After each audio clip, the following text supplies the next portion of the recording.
Okay. It's 10 a.m. We'll get going. Representative Wood, would you like to lead us in the pledge?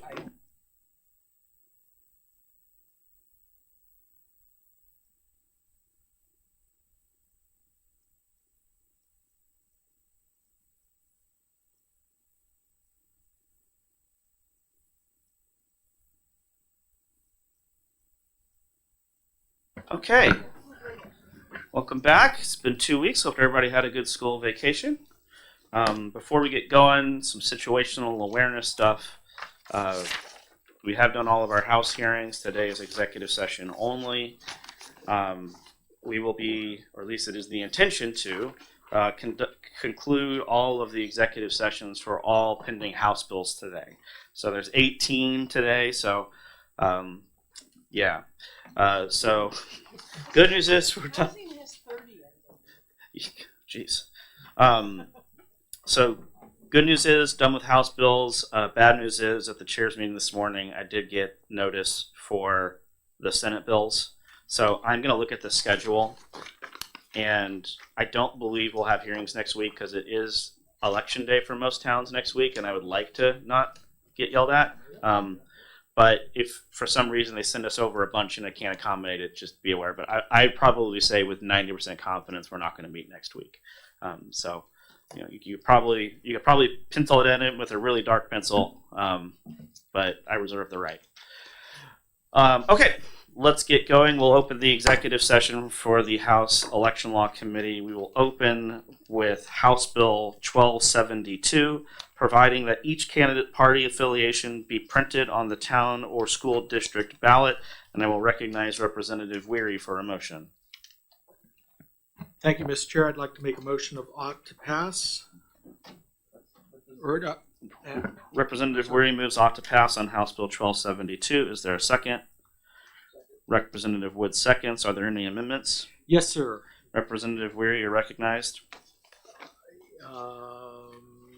1272. Thank you. I have amendment 2026-0947H. Representative Weary moves amendment 2026-0947H to House Bill 1272. Is there a second? Representative Wood seconds. Now on discussion of the amendment. Would the representative like to speak to his motion? Yes, thank you, Mr. Chair. Just as the original bill as introduced was enabling for the towns and school districts to adopt a partisan election, or to adopt the ability for candidates to list their party affiliation on the ballot. This amendment also makes it enabling for each candidate to determine whether or not they wish to place their party affiliation on the ballot. Is there further discussion on the amendment? Representative Newsom. Just quickly, how is this amendment different from the original bill that we already heard? So it allows. Representative Weary is recognized. Thank you, Mr. Chair. Thank you for the question. It allows the individual candidates to determine in and of themselves whether or not they want that party affiliation listed down or not. So it's like a doubling layer, two layers of enablement. First, the town or school district to choose to do this method, and then the candidates individually themselves have that choice. Further discussion on the amendment? Hearing no discussion, is there any objection to taking up this amendment on a voice vote? Hearing no objection, we will take the amendment up on a voice vote. All in favor of adopting Amendment 2026-0947H to House Bill 1272 say aye. Aye. All opposed say no. The ayes have it. Representative Weary is recognized for a motion. I'd like to make a motion of ought to pass as amended. Representative Weary moves ought to pass as amended on House Bill 1272 with Amendment 2026-0947H. Is there a second? Second. Representative Wood seconds. Is there any discussion on the motion of ought to pass as amended? Representative Lane is recognized. Thank you. This is similar to a bill, I think, that was vetoed by the governor, and it continues to create more partisanship and perhaps some animosity at a time when we should be ratcheting that down instead of giving ways to increase it. And so for that reason, I'll be voting against OTPA. So further discussion on the motion of ought to pass as amended. Hearing none, the clerk will call the roll when she is ready for the motion of ought to pass as amended on House Bill 1272 with Amendment 2026-0947H. Vice Chairman Quayle. Yes. Representative Prudhomme O'Brien. Yes. Clerk says yes. Representative Wary. Yes. Representative Wood. Yes. Representative C. Yes. Representative Gozowski. Yes. Representative Ors. Yes.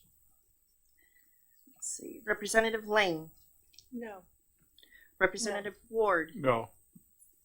Representative Gilmore. Oh, sorry. That she didn't cross that one. My apologies. Representative Muirhead. No. Representative Bay. No. Representative Newsom. No. Representative Leishman. No. Representative Ebel. No. And Chairman Barry. Chair votes yes. The motion of ought to pass as amended carries on a vote of just checking 9-7. Correct. 9-7. Representative Weary, you will be responsible for the majority report. Representative Lane, who will be responsible for the minority report? Thank you. The executive session for House Bill 1272 is closed. Definitely no consent calendar. We will open the executive session for House Bill 1277 relative to proof of identification on absentee ballot applications. I will make the motion of inexpedient to legislate. Is there a second? Second. Is there any discussion on the motion of inexpedient to legislate? I'm sorry, Representative. 1277 relative to the proof of identification on absentee ballot applications.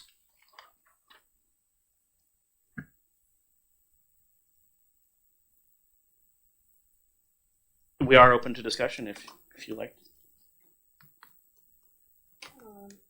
I have an amendment. I don't know. Oh, I'm so sorry. Yes, you do. I That's okay. apologize, Representative. No worries. Without objection, I'm going to withdraw my inexpedient to legislate motion.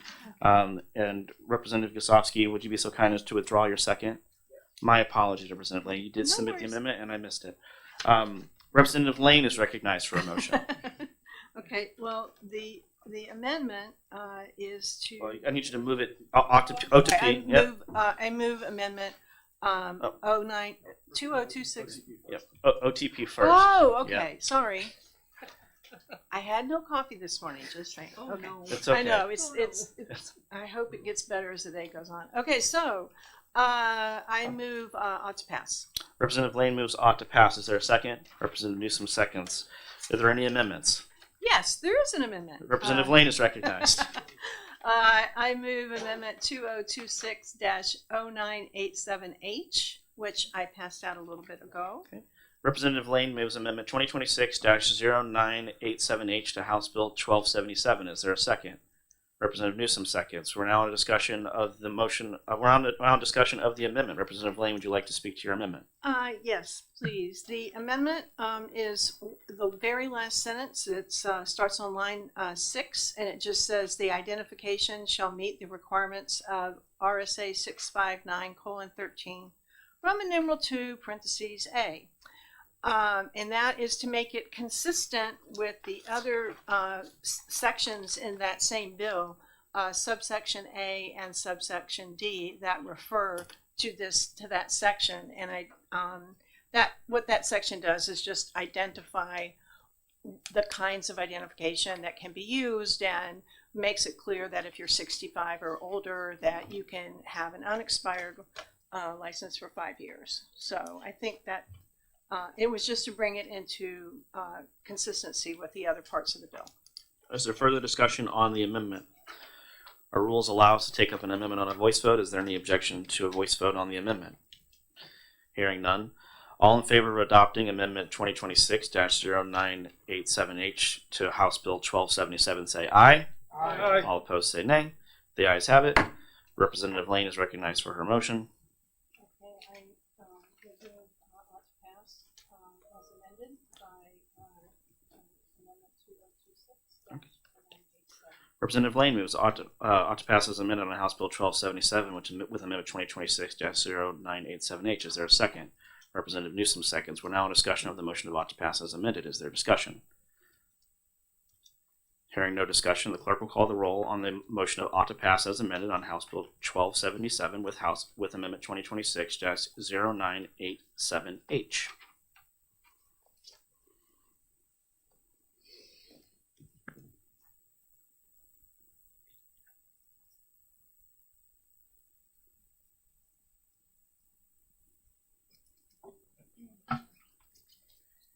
Vice Chairman Quayle. No. Representative Perdomo Ryan. No. Clerk says no. Representative Wary. No. Representative Wood. No. Representative C. No. Representative Guzovsky. No. Representative Ors. No. Representative Lane. Yes. No. Representative Ward. Yes. Representative Muirhead. Yes. Representative Bay. Yes. Representative Newsom. Yes. Representative Leishman. Yes. Representative Ebel. Yes. Chairman Barry. Chair votes yes. Representative Gilmore, you came in during the vote, so just You said yes. I said no. Excuse me. I apologize. Okay. No, I did say yes, but I meant no. I meant no. And I was thinking about Representative Gilmore, and I too have not had my coffee. So that should be the amendment. The motion of ought to pass fails on a vote of 7 to 9. I will make the motion that the bill be any speeding to legislate. Is there a second? Second. Thank you. Is there any discussion on the motion of any speeding to legislate? Representative Muirhead is recognized.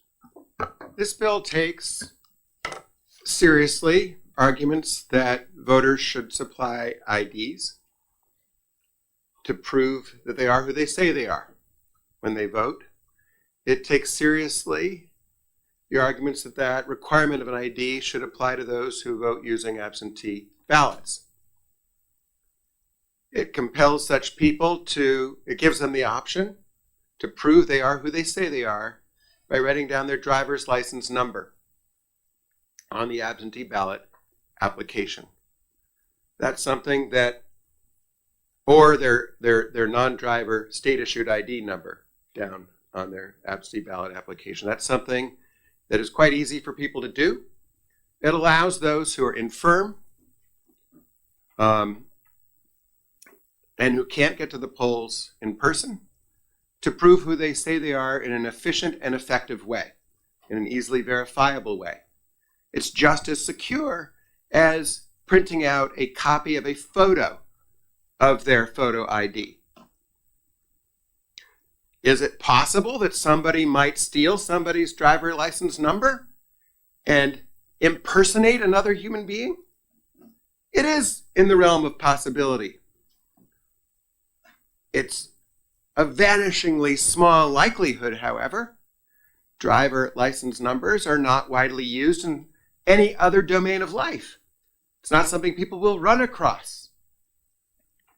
Is it possible that somebody might take a photo of another person's driver license and submit that photo, a photocopy of the license, and thus impersonate another human being and commit voter fraud? That's also possible.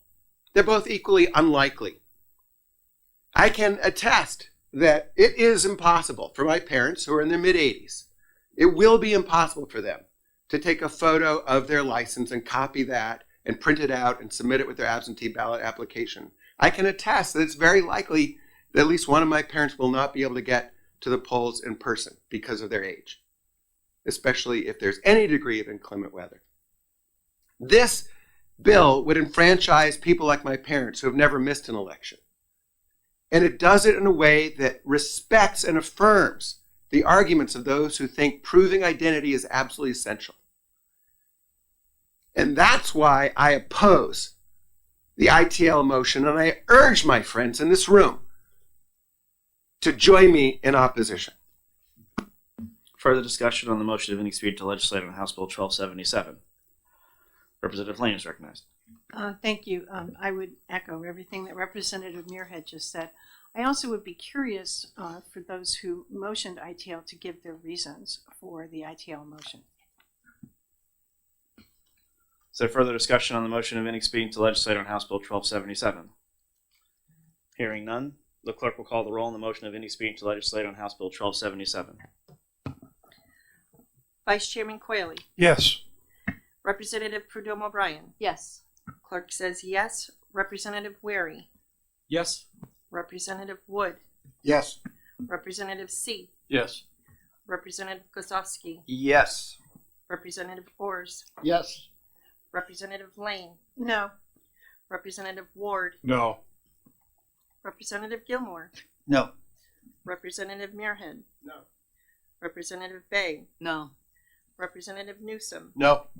Representative Leishman. No. Representative Ebo. No. Chairman Barry. Chair votes yes. The motion of inexpedient to legislate carries on a vote of 9 to 8. I'll be responsible for the majority report. Representative Lane, who will have the minority report? I think that would be Representative Muirhead. I gathered. The executive session for House Bill 1277 is closed.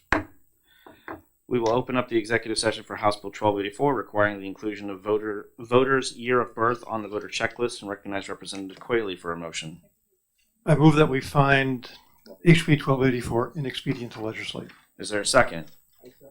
Representative Wood seconds. We're now in discussion of the motion of inexpedient to legislate on House Bill 1284. Is there a discussion on the motion? Yes, I Representative would Quayle like is to. recognized. Yes, thank you, Mr. Chairman. This bill would amend RSA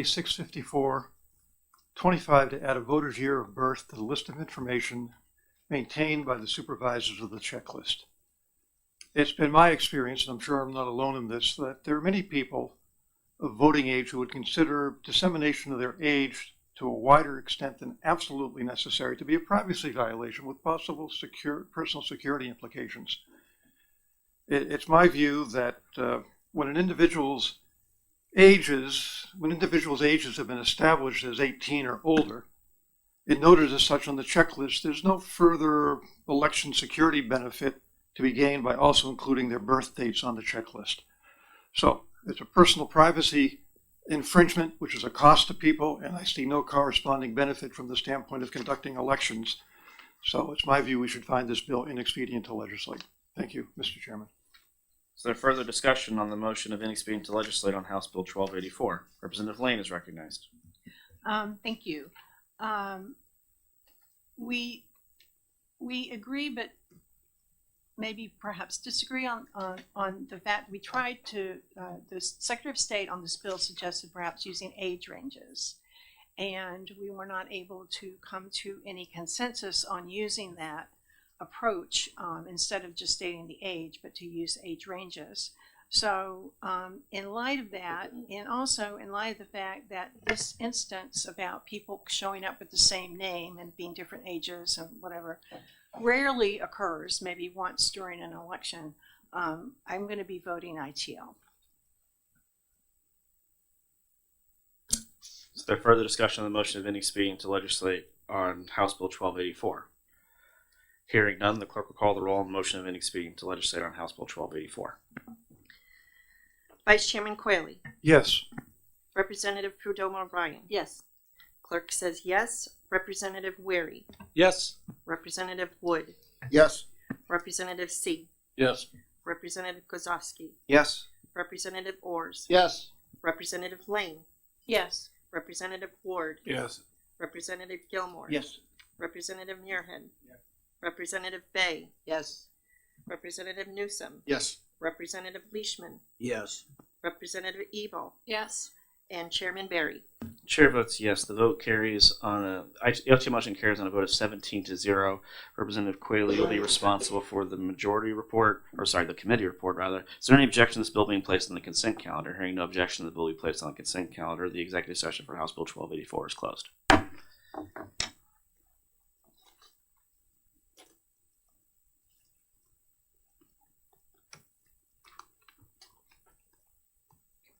Okay, we'll open up the executive session for House Bill 1300, creating a process for the consideration of a biennial local property tax limitation. And I will make the motion of ought to pass. I'll make the motion of ought to pass. Is there a second? Representative Weary seconds. Thank you, so enthusiastic second, I'm sure. I do have an amendment, so I'd like to move Amendment 2026-0980H to House Bill 1300. Is there a second? Representative Weary eagerly seconds again.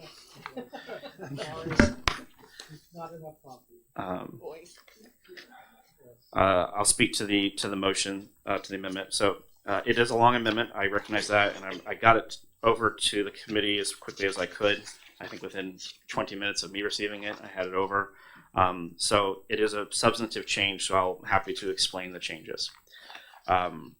So the non-germane amendment to 1300 imposed a biennium question, which is to say a question on the November ballot for a tax cap that would be adopted to towns and school districts that enacted it by a 60% vote, which is the vote you need to enact it at a town election. I worked pretty extensively to try to find the votes to get some property tax relief. And this is what I was able to come with to get the votes that I believe, I will put an asterisk because I will probably be wrong, that I will have to be able to get something through this body. So what you have in front of you is the core principle remains the same, which is that there will be a question placed on the November ballot when most voters are voting of whether or not to adopt a tax cap, I should clarify, a tax effort cap to the school district. And it is tied, it has relief mechanisms for inflation and ADM, average daily membership. So if the enrollment goes up, they can go up. They can go over it. If the inflation goes up, they rise naturally with inflation. I believe the inflation index is the Northeast CPIU for the Northeast region. So we took the town part out of it entirely. Didn't have the votes to get to the town part, unfortunately. So the reason it is so long is because it has a second mechanism for districts that adopt it. So if a district adopts it, it also imposes a 6% spending cap on the SAU. So the SAU, just so we're all clear, is different than your school district. So if your SAU is an administrative unit, it is not your school district. So your SAU is not your teachers. Your SAU is your superintendent, your administrators, your non-teaching positions. It's administrative bloat, in my opinion, in many cases. Just so you're aware, New Hampshire has the second highest per pupil spending cost for administration in the country, second only to Vermont. So while the SAU portion of a school district budget is relatively small already, it is certainly larger than I believe what is necessary, and that was something that interested parties wanted to see attached to it. The only way a 6% spending cap by a school district to the SAU works is if they are also under a tax effort cap, because otherwise you create a perverse incentive to raise the other 94% to increase your 6%. It's a game of math.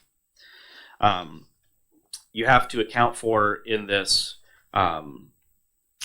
single district SAUs and multi-district SAUs, which is why it's so extensive. You have to account for it for recounts. There's a recount provision in there. But at the end of the day, the core principle remains the same. If the voters of a school district vote with a 60% vote, 3/5 vote, which is the same as required at a town election, to enact a tax effort cap onto their school district, they're going to have one. No games in deliberative, no 12-hour meetings where you have a superintendent going line by line through an Excel sheet in an blatant attempt, in my opinion, to get people to leave. If the voters want it, they'll have it. If they vote it down, they vote it down. The override mechanism is in there. So if something bad happens, they can have the same override mechanism that they would have if they adopted a tax cap through a traditional town meeting. Or I shouldn't say traditional town meeting, their traditional process. It only applies, it applies to anywhere that adopts it, right? So if you have a traditional town meeting, for school meeting rather, and you get your 3/5 to override, you can override it. I don't love that, by the way, because that's less voters overriding the will of more voters. But politics is sometimes about making compromises you don't love. So that's what the bill does. I want to make one other point. This is a tax effort cap. Outside of SAU spending, it is not a spending cap. So, if as the members of the opposition party say the state doesn't pay enough, and they get control and they want to raise business taxes and they want to send more money to the school districts, and a school district has adopted this, it won't impact that ability. It doesn't do that because it's a property tax effort cap. It is not a spending cap. If they want to go to the federal department, if the district wants to go to the federal Department of Education and get more magical federal dollars, they can do that. It doesn't impact them because it's targeting property tax relief. In my town of Ware, 80% of the property taxes are school property taxes. So if you're going to address the problem that the voters are screaming at us about, this is a way to address it. This protects local control. This is local control on steroids. This is more voters voting. And once again, it's the same adoption threshold as at a town meeting or town voting day, which we'll have in a week. So that's what the bill does. That's what the amendment does. It chops out, to recap, it chops out the town portion of the original proposal.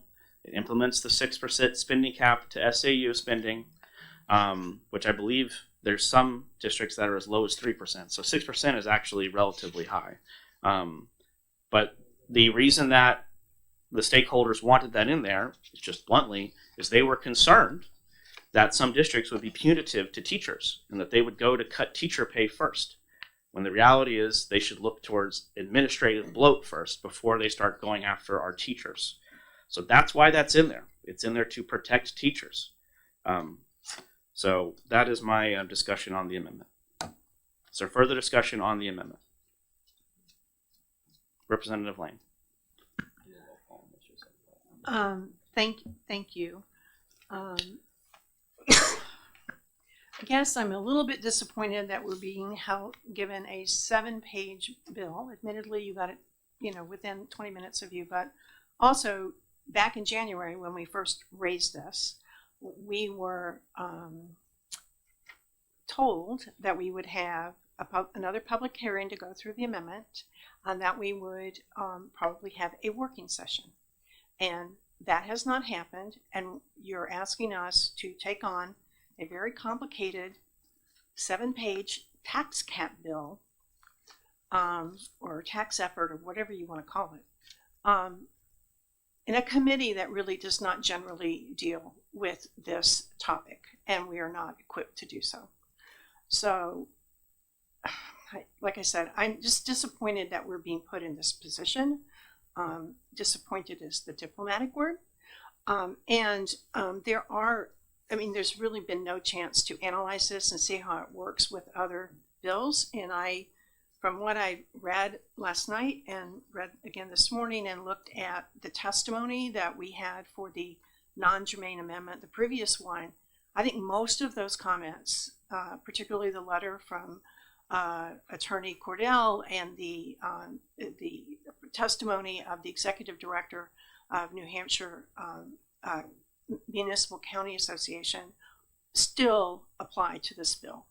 And it's not been properly negotiated, reviewed, studied at all. And I think we'd be remiss to pass a bill of this length and this impact with no public hearing. Thank you. Further discussion on the amendment? Representative Newsom. Thank you. I would just echo Representative Lane's comments about the lack of a hearing. And as when this bill was being introduced, I believe that it was said that it was substantial changes from the non-germane amendment, which to me is an indication that it is a totally new bill. It is not on the subject matter from the bill that was referred to the committee, which was the redistricting bill. So to me, this violates without a lack of a hearing on this non-germane amendment. We could be running afoul of Rule 46B. That said, I would go farther into this with the terms of this by saying that it calls for the town to hold a vote to bind the school districts. The schools are a different municipal body than the towns. We can't have town votes or putting caps on school districts. School district budgets are voted by the school district meetings. If the attempt is to blow up RSA 40 and traditional town meetings, SB2 meetings, then that's the proper way to do it through those laws, not having this here in this bill. The bill talks extensively about towns that have adopted the official ballot system. This is a November voting. The official ballot system has nothing to do with November voting. The bill also calls, I believe, for a secretary of the school district to certify the vote. I don't even know what the secretary of of an SAU is. It's not an elected position. It's not an official position out there. And it usurps the power and control of a moderator.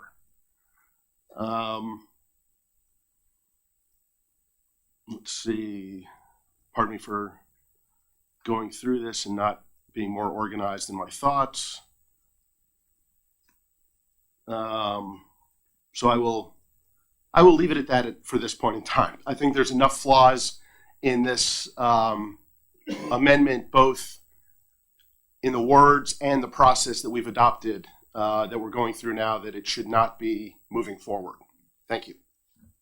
Further discussion on the amendment? Representative Lane. I just want to bring up one more point so that it's in the record. It's questionable that this is even constitutional. I know that you had taken the position that, in fact, the case of the justices is not, I think it's I can't remember the year, but it's not applicable. But this is requiring every town to do a referendum every 2 years. And it's not in line with the budget process, but it is requiring everybody. So it is, in fact, a mandate and a state referendum. So I think that opinion does apply. Thank you. I disagree with that. Obviously I disagree with the assumption that's unconstitutional. You are allowed to ask voters questions about budgeting issues, and we're just, instead of asking it in March when no one's voting, we're going to ask it in November when everyone's voting. So to raise that proposition that voters cannot opine on a budgeting issue would mean that they cannot opine in March. What is the difference between March and November, other than the fact that 3 to 4 times as many people are voting in November? I do not fear the voters. I think giving them an option and putting them in control is a good thing. And I think moving away from 12-hour meetings where people with families, with children, people who work cannot sit in a gym. My school deliberative this year started at 7 o'clock on a Wednesday. Ended at midnight.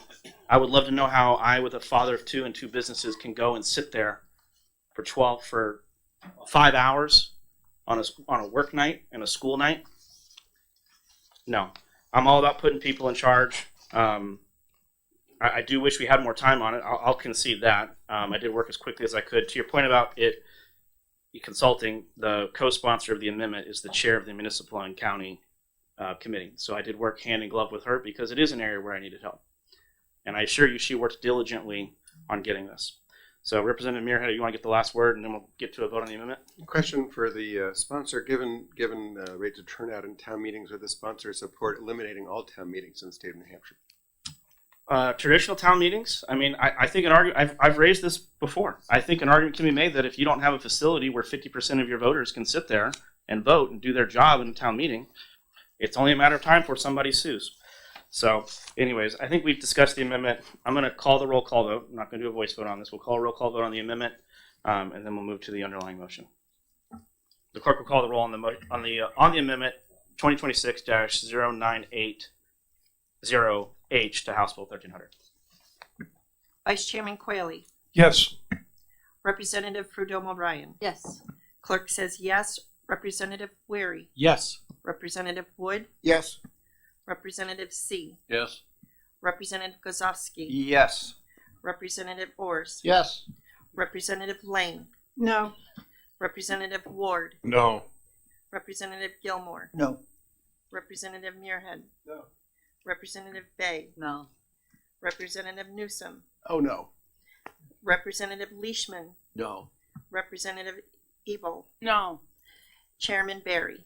Chair votes yes. The amendment carries on a vote of 9 to 8. Just quick math. Yes. Okay. I will now make the motion of ought to pass as amended to House Bill 1300 with amendment 2026-0980H. Is there a second? Yes, I'd like to second that. You're all, he's had his coffee. We're now on discussion of the motion of ought to pass as amended. Is there discussion on the motion of ought to pass as amended? Representative Newsom is recognized. I would just reiterate all the same problems I had with the amendment. They still exist at this time. And I would add that the difference between November and March is that the March meetings are school district meetings and are properly noticed as such. A November meeting by the town or a November election has nothing to do with budgeting and is not noticed by the school or school district at all. Thank you.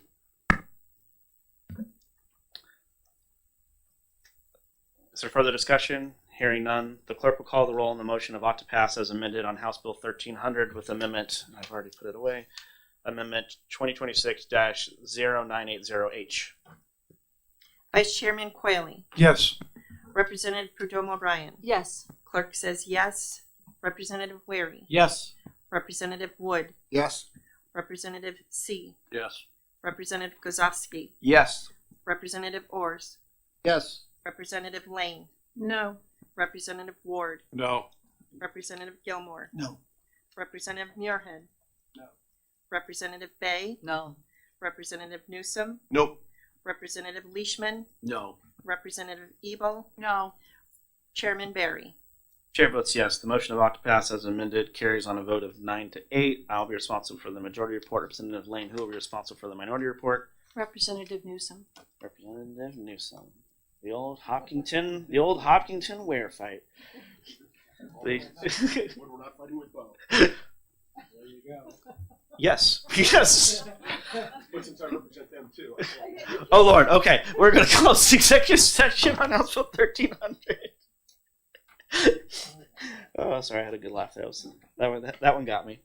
All right, we'll open up the executive session for House Bill 1306 relative to the counting of absentee ballots. We'll recognize Representative Burnham for a motion. Thank you, Mr. Chairman.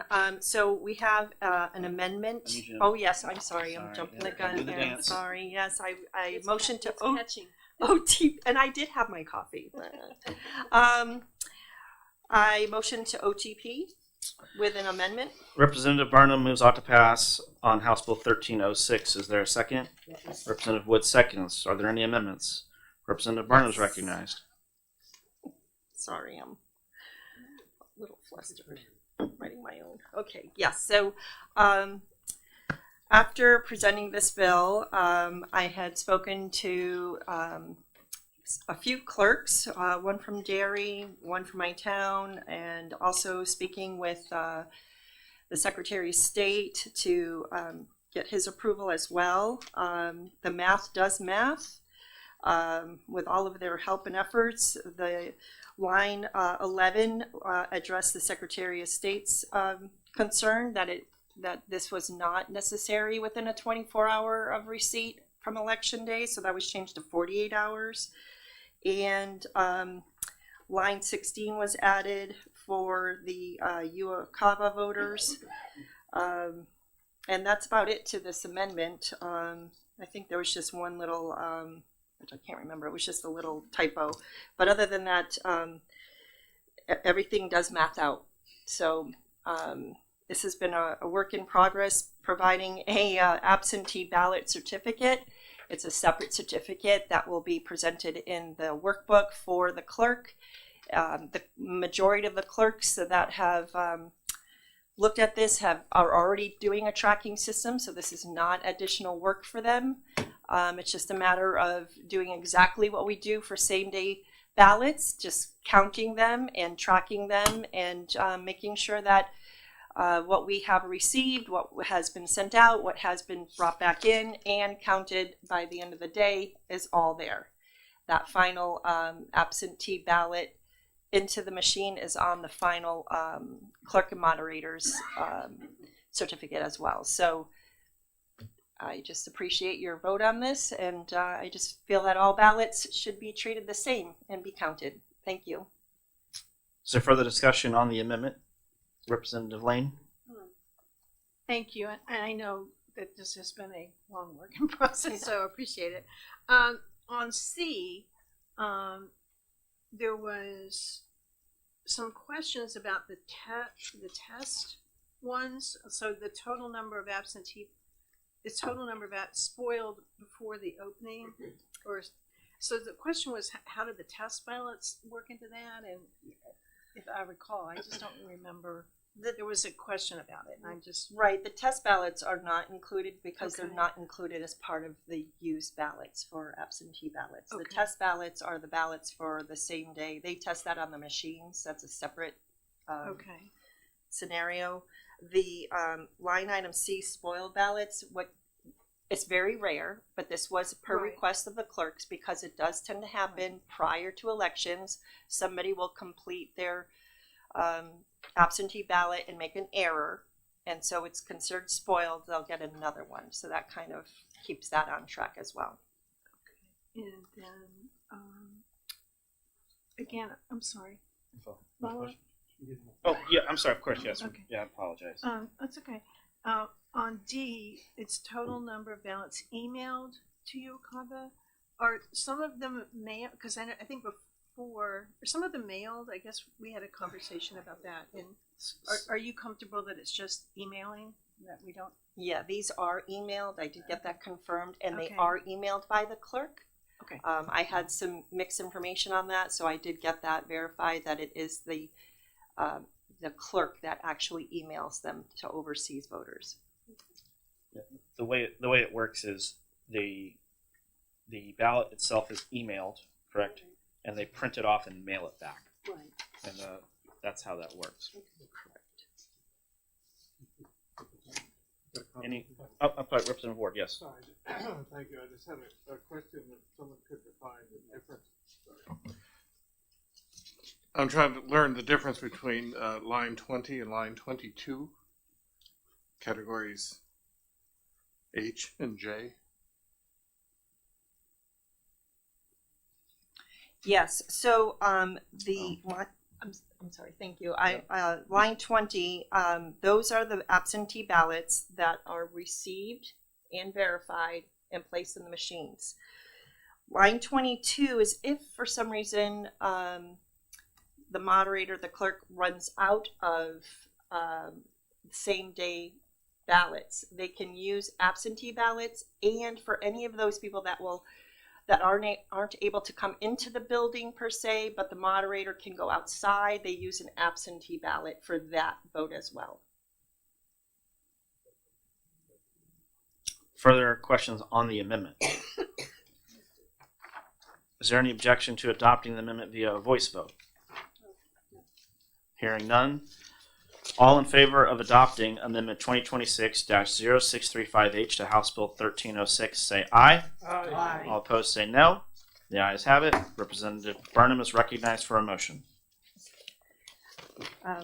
My apologies, I seem to have misplaced my. I've got you. I believe Representative Burnham No, I is have it. moving I just- Amendment 2020, is No. moving, Occupass's amendment on House Bill 1306 with Amendment No, 2026. I'm looking for my sheet. Yeah. My apologies. That's all right. I don't know what happened to Dash it. I just found it. 0635H. Is there a second to her motion? I have it. Thank you. Representative Woods seconds Representative Burnham's motion.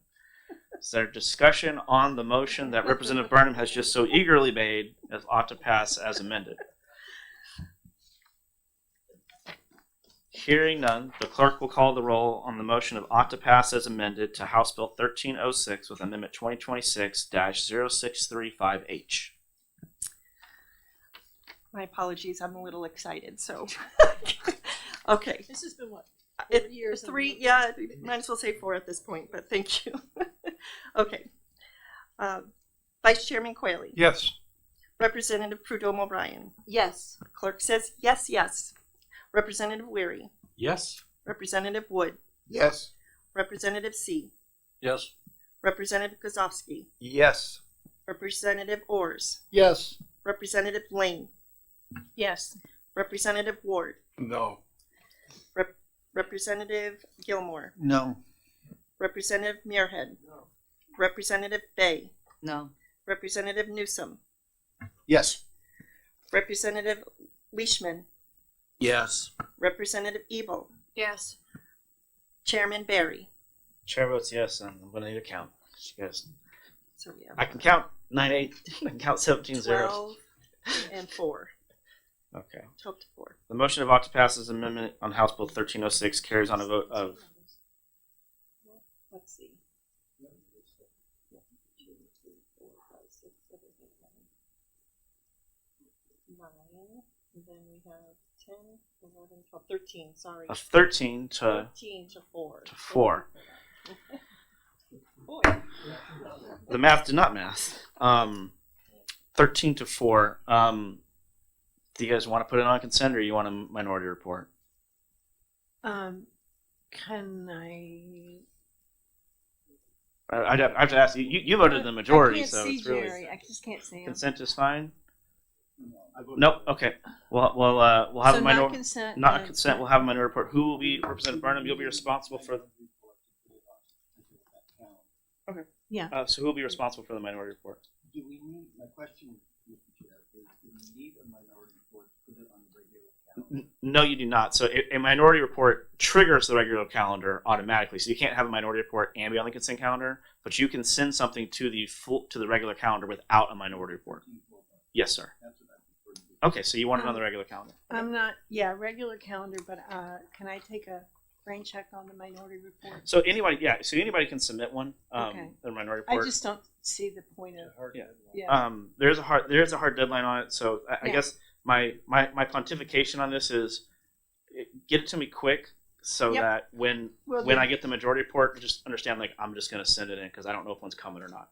Okay. Or let me know definitively one's coming and who it's coming from, and that would obviously affect Will that. do. Thank you. All right, we will close the very interesting executive session on House Bill 1306. Could you pause for a moment? Yes. I have a question on the green sheet for this HB 1306. Sure that's what Representative Lane will be responsible for. No, leave it blank. We don't know who it's going to be. So it is going to the regular calendar. We know that. Okay, thank you. Okay. All right. So next up is going to be House Bill 1329, requiring the Secretary of State to add voters' age to the voter file. Representative Quayle, is recognized for a motion. Thank you, Mr. Chairman. I move that HB 1329 be found inexpedient to legislate. Is there a second? Representative Wood seconds. We're on the discussion of motion of inexpedient to legislate on House Bill 1329. Is there discussion on the motion of inexpedient to legislate? Yes, there is, Mr. Chairman. Mr. Representative Quayle is recognized. Thank you. This bill actually seems superficially similar to 1284, which I discussed previously. It's about adding voters' ages to a list. I believe the same concerns about same privacy considerations apply to a voter's age. It's personal information, it's private, and many people, in my experience and the experience of others, feel very strongly that it should be kept private unless there's a compelling reason to have it public. In this case, the list, this bill proposes adding a voter's age to is a list of voters. It would add it to the list of information that the Secretary of State includes with that list of voters, which can be requested and received by candidates for office. I don't see that as a compelling reason to violate people's privacy. It doesn't do anything to help the voters. It may help some candidates, but there's no public benefit that I can see here. Therefore, I believe we should recommend inexpedient to legislate. Thank you. Is there further discussion on the motion of inexpedient to legislate on House Bill 1329? Representative Lane, you're recognized. Thank you.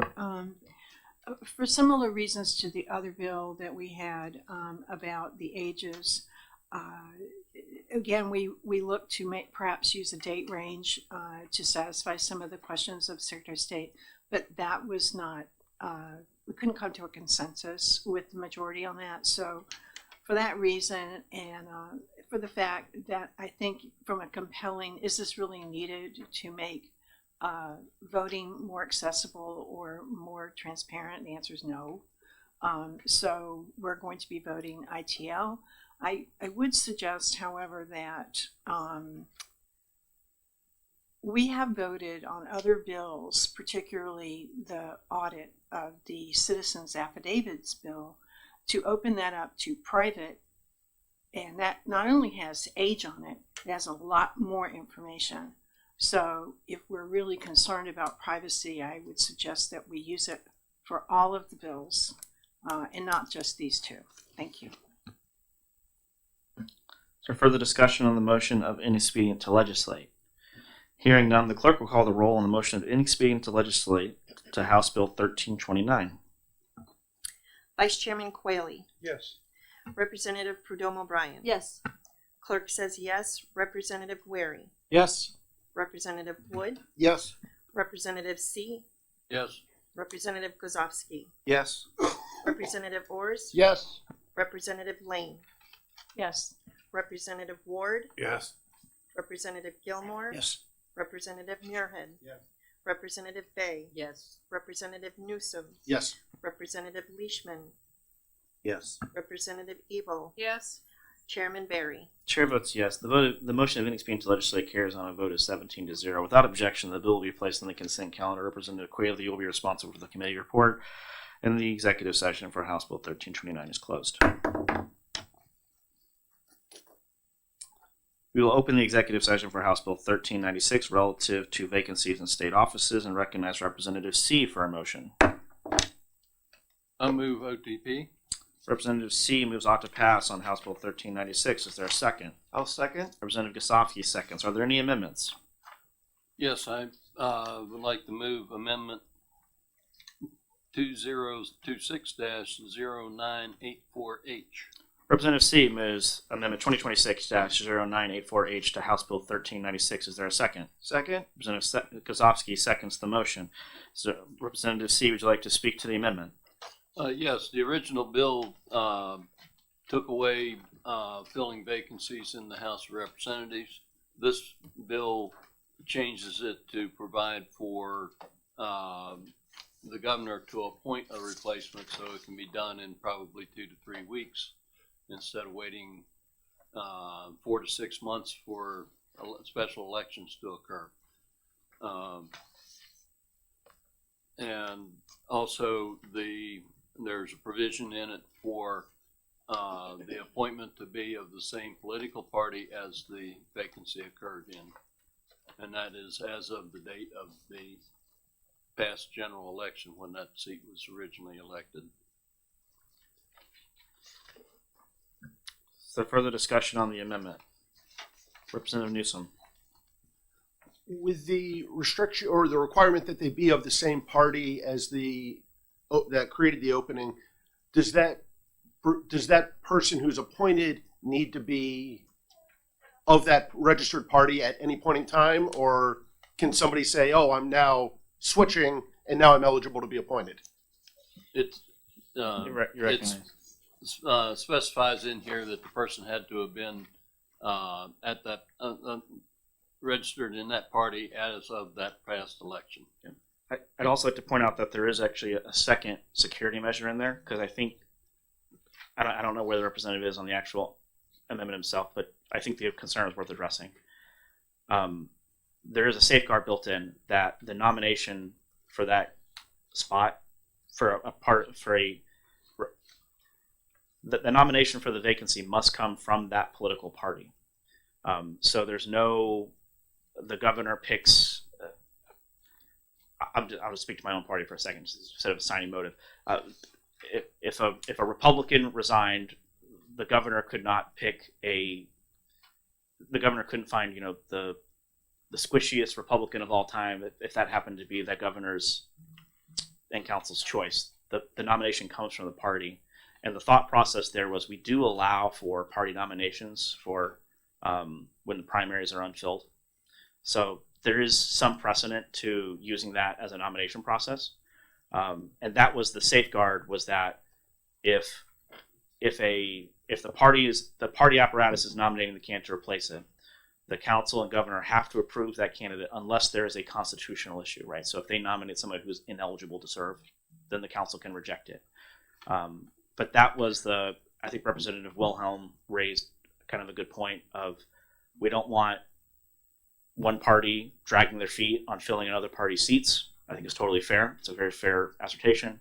And we also don't want one party picking, for lack of a better term, the worst possible nominee for the opposition party. So the idea is that that party controls their vacancy that they're going to fill, and the governor and council have to approve it within a tight time frame. I think it's 3 weeks. Yeah. Unless there is a constitutional issue raised, right? So if you find out that the person's not 18 or they're a felon, right? They're still serving time or something, right? Otherwise, it has to be approved. So that kind of takes that gamesmanship out of it, if you will. I'm sorry, could you point, because we just got this, I think, as we walked in the room. Yep, it's on page 2, line 18, section 3. When a party is indicated in paragraph 1B above, that party shall nominate the candidate to fill the vacancy. The governor and council shall approve this candidate unless statutory or constitutional conflict is deemed to exist. Thank you. I appreciate that. Since we hadn't seen it until now. Totally fair point. I understood the point you were trying to make, Yep. and I do want to make sure it was actually addressed, because I do genuinely believe it's a valid criticism to raise if that safeguard's not put in there. It's a very valid criticism to raise. Representative Lane. Thank you. Does this still, and forgive me, because you may have said it and I missed it, but I don't listen to me either, Representative. It's fine. I don't listen to me. I said I don't listen to me. I don't listen. Exactly. oh my What did you God, say? I don't know. Anyway, is this only applicable to the House? Yes. 'Cause, it is? Yes, ma'am. And because during the testimony was raised, why not the Senate and why not the Executive Council? Because those races are even more expensive to do, and we're going to have the same games played with those two as well. They're not the same. Well, by the game. So I back up. So the first thing is, The one he was talking about. yeah, the as much as it pains me to admit, there's 400 of us, and there's 24 senators, and there's 5 executive counselors. In terms of vote power and representation, right? You have one state senator. You and I both have one state senator, but we have multiple state representatives. So I think the pressing need to get that election done in those situations where that power is far more concentrated, I think, is an overriding concern there. These seats are not equal. They're just not. But I do want to raise to kind of the broader concern, if I may, which is not directly addressing your question, but I just want to kind of raise the broader concern. Let's talk about the special election that's happening right now in the towns of Wolfboro, Ossipee, and Tufton Borough. That seat has been vacant since before Thanksgiving. And there are special requirements for when that they can have their elections for state representative that do not exist for council, do not exist for state senate. Those 3 towns have been underrepresented. They have not been unrepresented. They've been underrepresented for fast math, 5 months, 6 months, going on 6 months. They have whoever wins on next Tuesday, which it could be anyone. It's a special election. As I've said before, anything can happen in the special.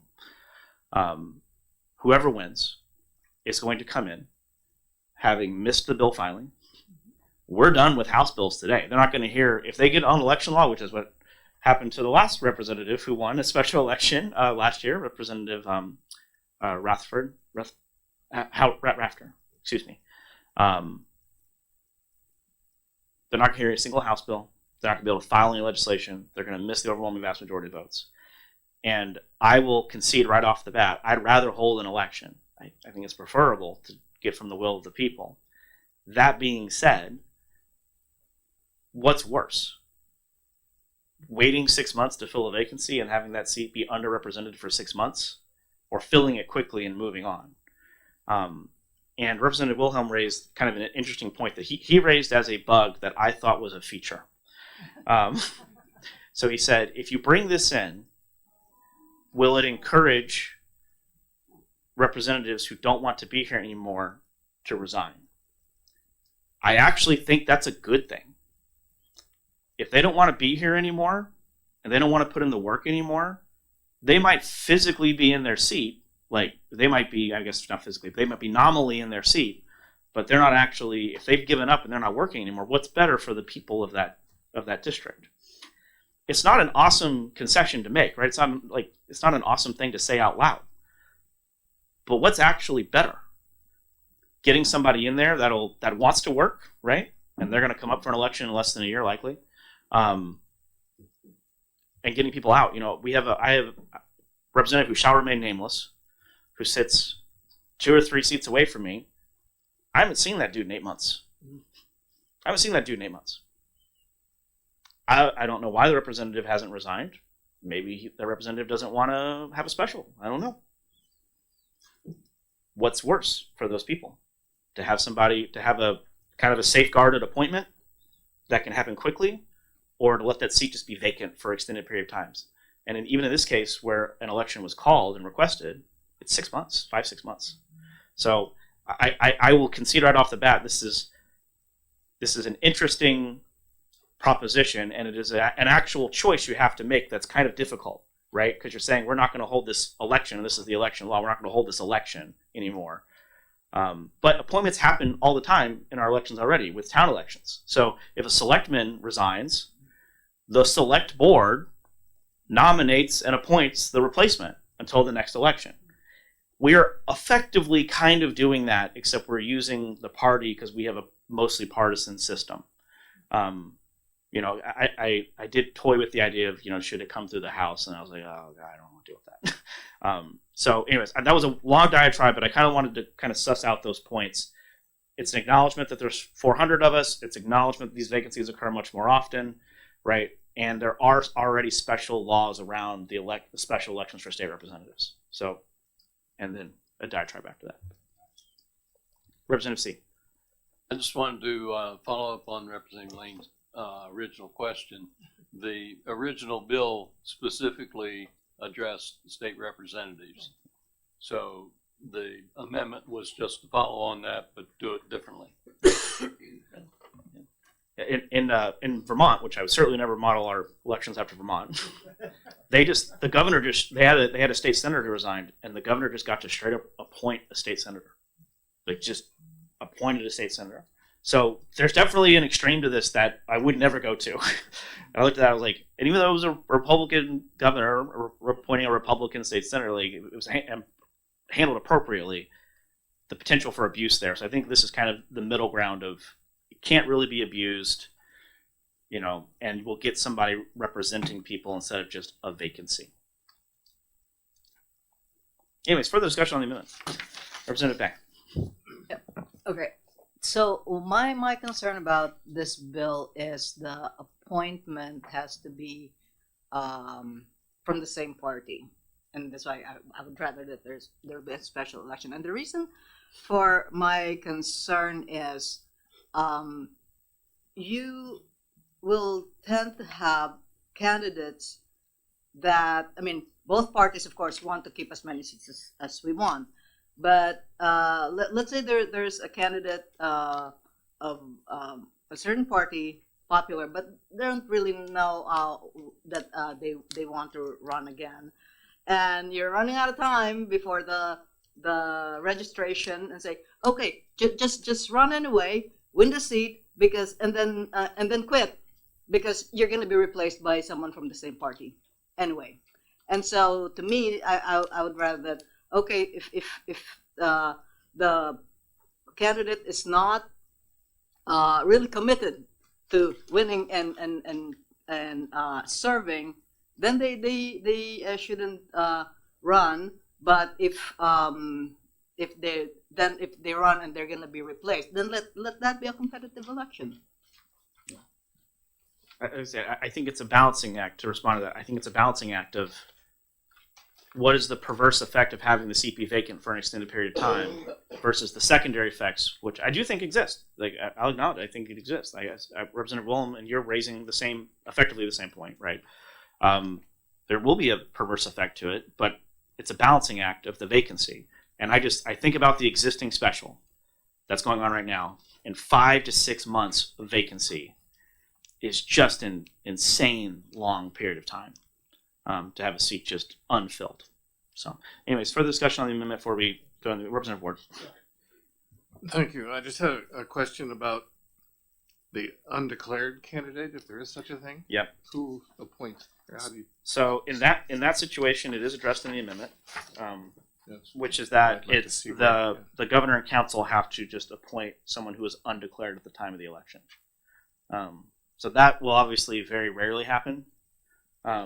And I just want to go back to point out is, even if somebody runs under a partisan banner and then switches to unaffiliated, it uses the party that they were elected as, right? So if they were elected as a Democrat and became unaffiliated, the appointment would have to come from somebody who was a Democrat, because that's what the party was when the voters last spoke.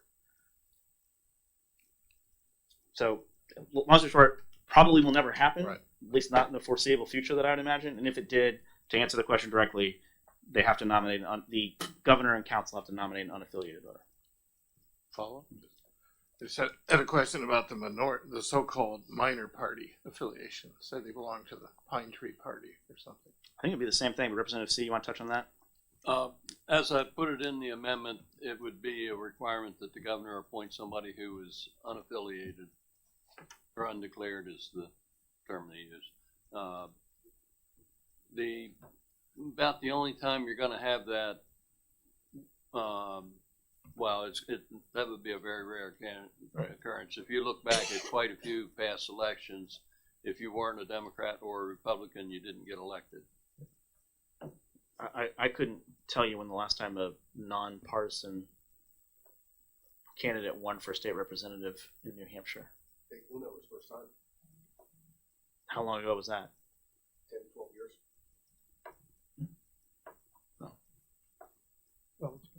Was he actually unaffiliated? He was undeclared at the election, yeah. Oh, but had he run as a Democrat before? I imagine. No. Oh, that's true. He was a write-in in the primary.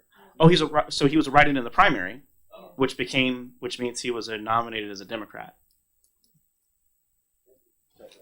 So he was elected as a Democrat. Okay, so Yeah, okay, that's it. yeah, so that is an interesting point, because it does say, Representative Ward raised a good point. It is registered. I'll not say it. Registered in the same party as of the date of the previous registered in a political party. Yeah, so I mean, it is actually a good point. Like, but there's a way to cover it, but it's not as written. So Could he run in the primary if he were? what? Well, no, I mean, I think Rear is a good point. It is as written. It says registered. So in this situation where he was nominated in a write-in as a Democrat, but he was unaffiliated, he would be registered unaffiliated. So I think probably the thing to do would be to see if we could fastly, Representative Gosaki, you want to fastly file, get OLS to change it, so to cover that gap. We don't have to do a stupid floor amendment and waste so much paper. Representative C, excuse me. I didn't quite follow what it is you're trying to accomplish. So we'll call it the Representative Luno rule, where Representative Luno was unaffiliated but was nominated in a Democrat primary via a write-in. So he was elected when he was registered. When he was elected, he was unaffiliated, but he was nominated as a Democrat. And the bill does say registered.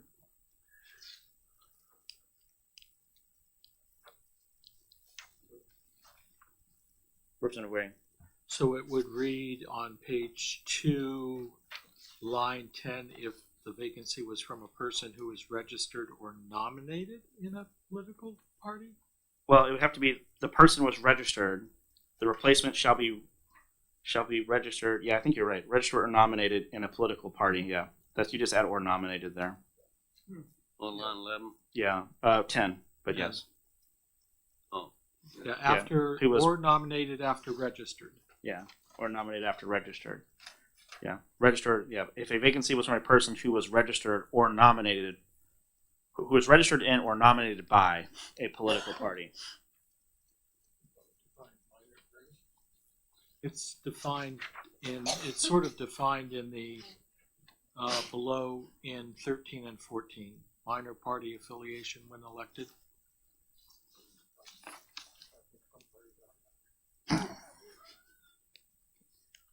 I've got you.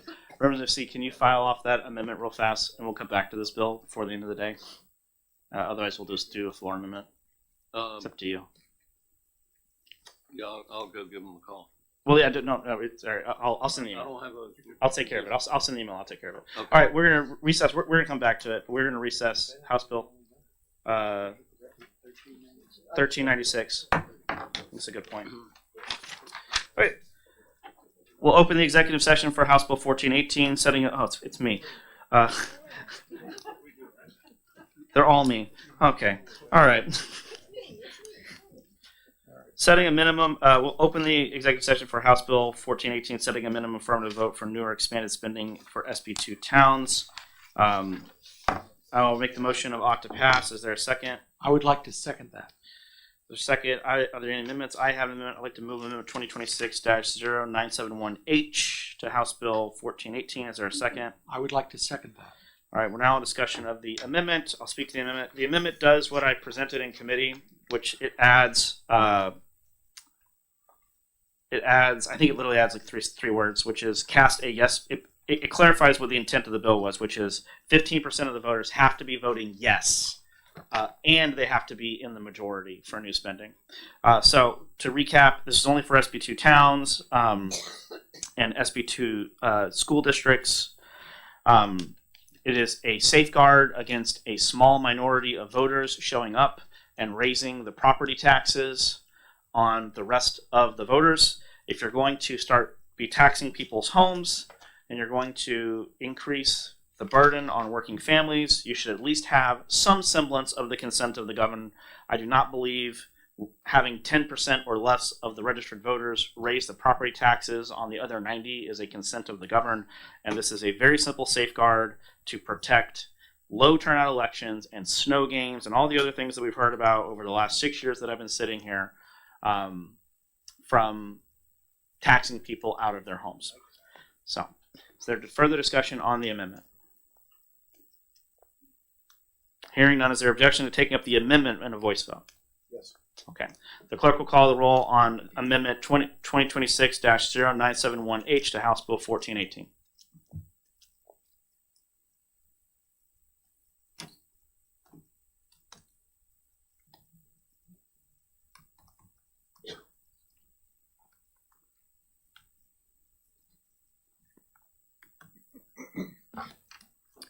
Vice Chairman Quayle. Yes.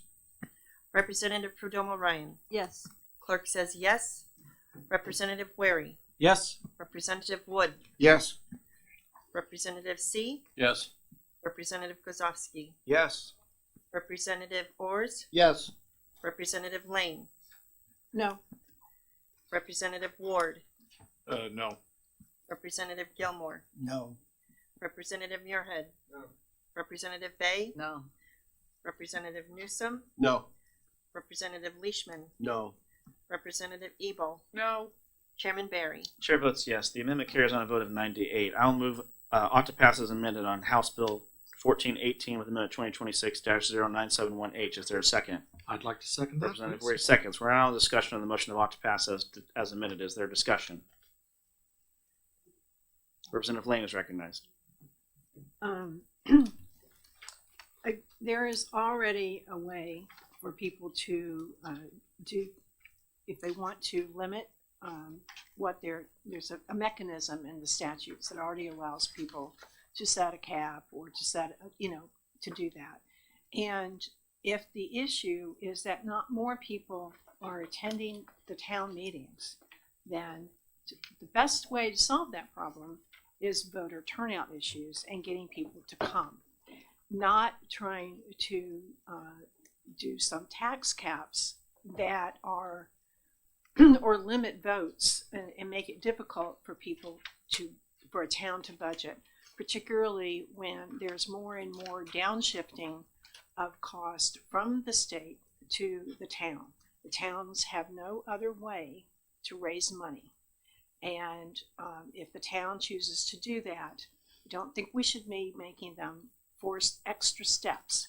If we want more turnout, let's work on turnout. But if we want, if we, and I will not be voting for this bill. And I think that the vast majority of towns have shown us that they don't like this either, and have testified to that fact in all of these bills. Not all of them have been successful, and I think that's a reason people are speaking out and they don't want these kind of bills in their towns. Thank you. Further discussion on the motion of ought to pass as amended on House Bill 1418. Seeing none, the clerk will call the roll on the motion of ought to pass as amended on House Bill 1418 with amendment 2026-0971H. Vice Chairman Quayle. Yes. Representative Perdomo O'Brien. Yes. Clerk says yes. Representative Wary. Yes. Representative Wood. Yes. Representative C. Yes. Representative Guzowski. Yes. Representative Ors. Yes. Representative Lane. No. Representative Ward. No. Representative Gilmore. No. Representative Muirhead. No. Representative Bay. No. Representative Newsom. No. Representative Leishman. No. Representative Ebel. No. Chairman Barry. Chair votes yes. The vote carry. The motion of ought to pass as amended on House Bill 1418 with amendment 2026-0971H carries on a vote of 9 to 8. I'll be responsible for the majority report. Who will be responsible for the minority report? Representative Newsom? Yes. The executive session for House Bill 1418 is closed. We're not going to have time to get the amendment in for House Bill 1396. So we're going to reopen the executive session on House Bill 1396. We're on discussion of the motion on the amendment. Is there any further discussion on the amendment? Representative Newsom is recognized. It was brought out that the problem here is that it takes too long to hold a special election. Then I think the solution to that would be trying to find mechanisms to shorten that delay period as opposed to literally canceling an election. Because that's what this bill is doing. Right now, the statutes call for a special election, and this bill will take that right away from the people for their voices to be heard. And I really think that's a wrong message to be sending, that canceling elections is the proper solution here. That's just wrong. So would the representative support a bill that would remove the town's ability to request a special election? Because right now, the special election is only triggered when a town requests it.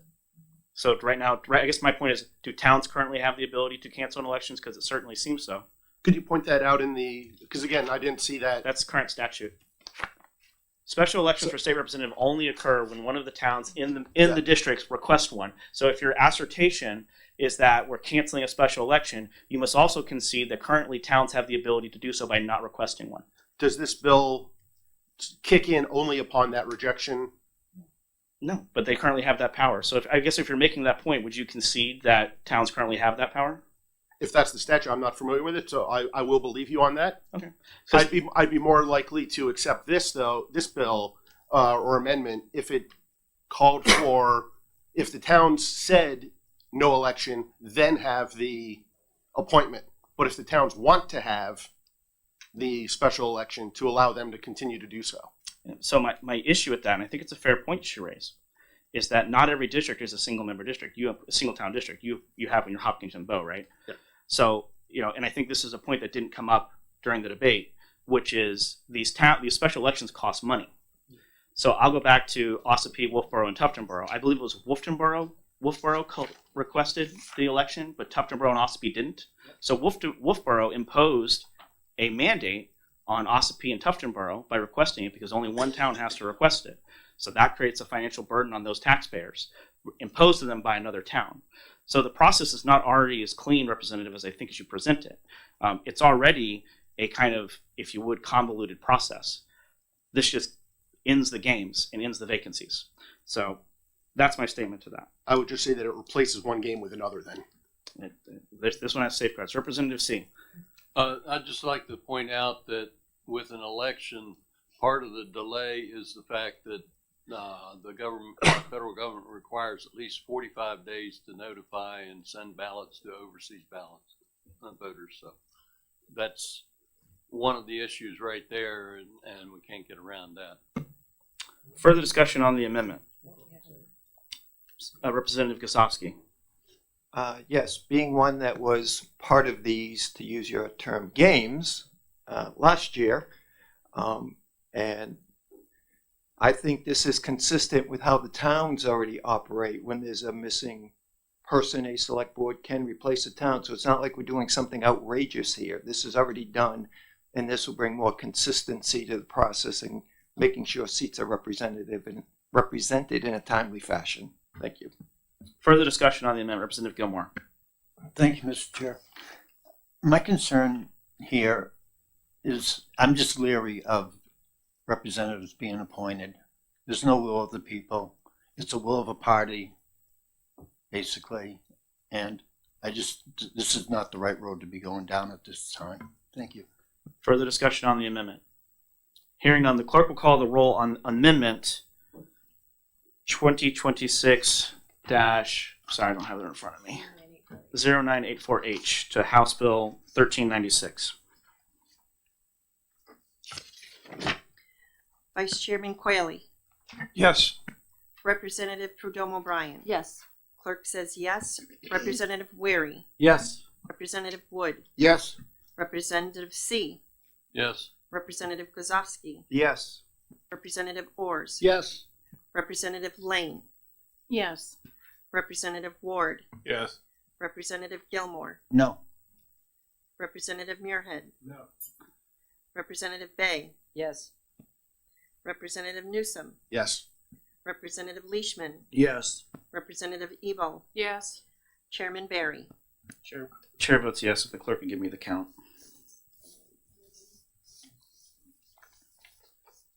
15-2. The amendment carries on a vote of 15-2. Representative C is recognized for a motion. I move out to pass with amendment 0984H. Representative C moves ought to pass as amended on House Bill 1396 with amendment 2026-0984H. Is there a second? Second. Representative Gosowski seconds. Is there further discussion on the motion of ought to pass as amended? Hearing none, the clerk will call the roll when she's ready for the motion of ought to pass as amended on House Bill 1396 with amendment 2026-0984H. Vice Chairman Quayle. Yes. Representative Perdomo Bryan. Yes. Clerk says yes. Representative Wary. Yes. Representative Wood. Yes. Representative C. Yes. Representative Gosowski. Yes. Representative Ors. Yes. Representative Lane. No. Representative Ward. No. Representative Gilmore. No. Representative Muirhead. No. Representative Bay. No. Representative Newsom. Nope. Representative Leishman. No. Representative Ebel. No. Chairman Barry. Chair votes yes. The motion of ought to pass as amended carries on a vote of 9-8. Representative C, you'll be responsible for the majority report. Who will be responsible for the minority report? Representative Lane will be responsible for the minority report. The executive session for House Bill 1396 is closed. The committee will give me a second. I just need to catch up on my notes here. I'm sorry. Thank you for the second.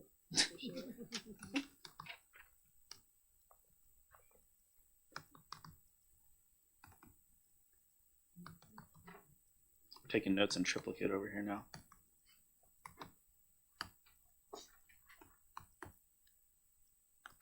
Okay.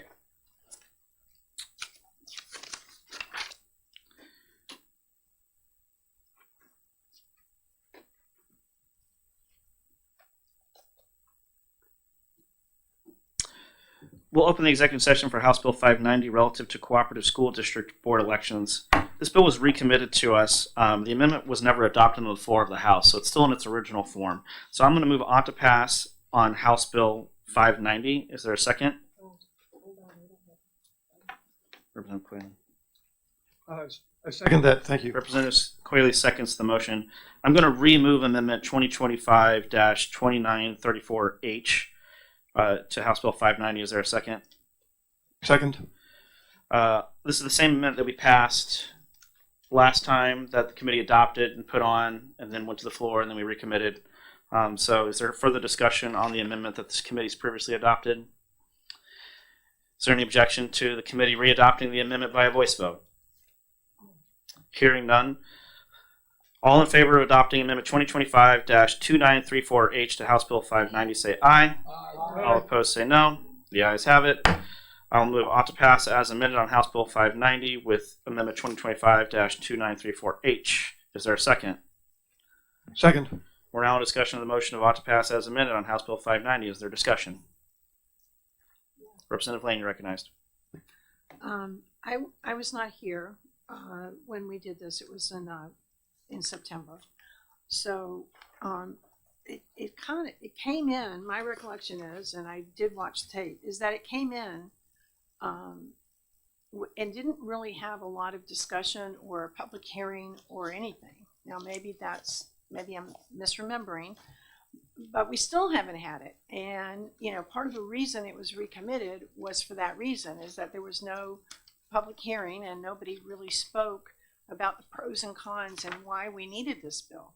So that still remains the case today. So I'll be voting against it because I don't like voting for bills that I don't understand or that we haven't had a public hearing on. So thank you. Is there further discussion on the motion of ought to pass as amended? Representative Newsom. If memory serves, this is one of those bills that removes or overrides the power of existing contract agreements between the cooperative school districts and doesn't adequately protect the agreements that are already in place and have been agreed upon. Is there further discussion on the motion of ought to pass? Hearing none, the clerk will call the roll of the motion of ought to pass on House Bill 590 with Amendment 2025-2934H.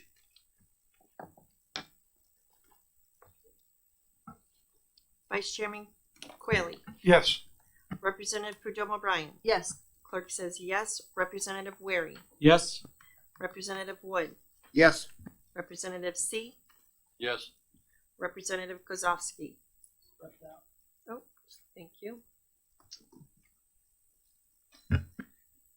Representative Ors. Yes. Representative Lane.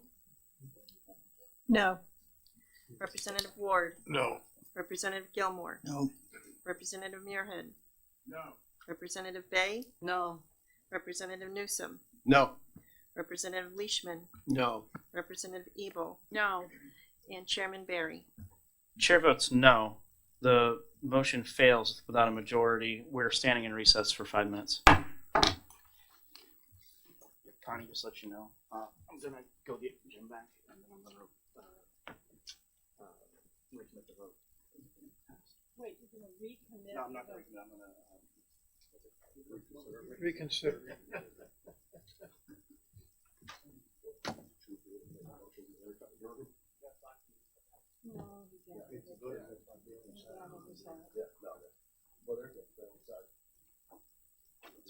That's literally why they have the chair go last. What was the count on that? 7-9. All right. Okay. All right. We're all back now. Is there any objection to going back? I did say recess for 5 minutes. Do we want to take the 5? Or do you want to go back?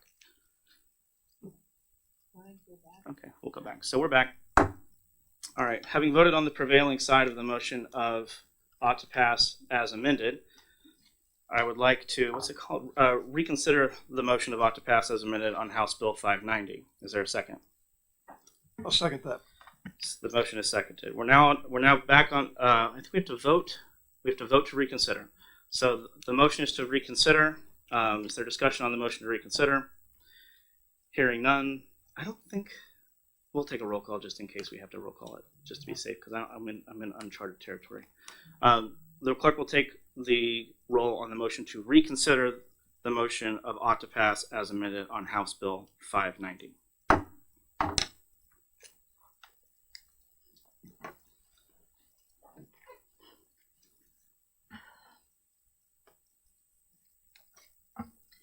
Vice Chairman Quayle. Yes. Representative Perdomo Bryan. Yes. Clerk says yes. Representative Wary. Yes. Representative Wood. Yes. Representative C. Yes. Representative Kozowski, Yes. Representative Ors, Yes. Representative Lane, No. Representative Ward, No. Representative Gilmore, No. Representative Muirhead, No. Representative Bay, No. Representative Newsom, No. Representative Leishman, No. Representative Ebel, No. Chairman Barry. Chair votes yes. The motion to reconsider passes. We're back on the motion of reconsideration on House Bill 590 on the motion of ought to pass as amended. Is there discussion on the motion of ought to pass as amended to House Bill 590 with amendment 2025-2934H? Hearing none, the clerk will call the roll again for the motion of ought to pass as amended on House Bill 590 with amendment 2025-2934H.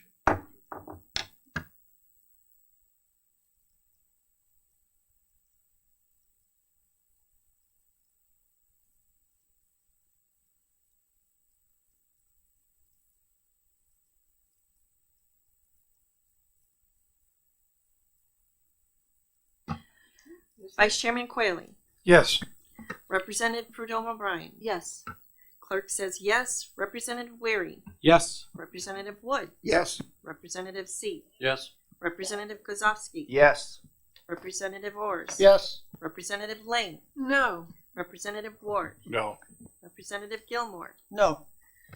Representative Muirhead, No. Representative Bay, No. Representative Newsom, Still no. Representative Leishman, No. Representative Ebel, No. Chairman Barry. Chair votes yes. Changes his mind. The motion of ought to pass as amended on House Bill 590 carries on a vote of 9 to 8 with amendment 2025-2934H. Representative Barry, I will be responsible for the majority report. Who will be responsible for the minority report? It will be me. And the executive session for House Bill 590 is closed. Okay, so just as an aside there, if a member of either party needs to go to the bathroom or step out while we're about to vote, please just flag it for me and we'll recess for a second because you all just discovered why chairs vote last. So let me just be on the record about that. If you need to step out for a second and we're about to vote, just flag it for me and I'll recess us for a second while you take care of whatever you need to take care of, and then we don't have to do awkward things like that. I'll give you a whole 2 minutes, man. All right. We're going to open up the executive session for House Bill 686, an act relative to electioneering by certain public employees. I will make the motion of ought to pass. Is there a second? I'd like to second that. Representative Sweary seconds. There is an amendment. Find it here. Here we go. I'd like to move amendment 2026-0972H to House Bill 686. Is there a second? I'd like to second that. Representative Sweary seconds that. I'll speak to you in a minute. So this has been the long after electioneering, and after much banging my head against the wall, just want to ban the surveys. So I did, Representative Muirhead, I did put in a exception for institutions of higher learning conducting bona fide academic research. But I do want to ban the surveys. I think the surveys are grossly inappropriate. I would have loved to actually touch the underlying statute about what constitutes a public employee, what constitutes electioneering, but it's just too complicated to do. And I just want to end the surveys. The surveys are abhorrent. No government entity should be asking political candidates what their position are on issues. That is the job of things like unions and interest groups and the League, the League of Women Voters and Citizens Count and the SEA and the NEA and the AFT. If they want to issue their surveys, they're well within their right to do it. The First Amendment guarantees that protection. It shouldn't be being done by people who are on taxpayer time, acting in their official capacity. It shouldn't be done by boards. It's inappropriate.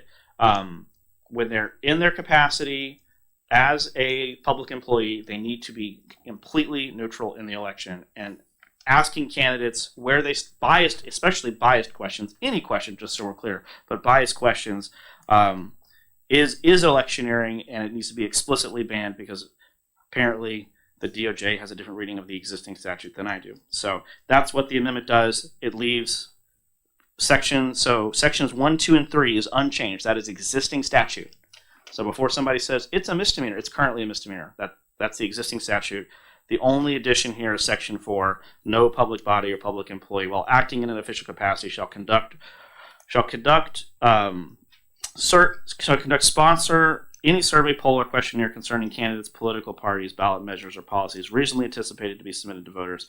For the purpose of this paragraph, public employees means the persons described in RSA 273A1, B, C, and D. That includes appointed employees. This paragraph shall not apply to bona fide academic research conducted independently by an institution of higher education. So that protects our lovely UNH surveys. They're not polls, they're surveys. And I'm sure Representative Muir can tell us the difference between a survey and a poll. But that stops that. That gives them their protection to keep that operation up and running. So that's the amendment. I'm happy to take questions on the amendment. Representative Lane. Yeah, thank you.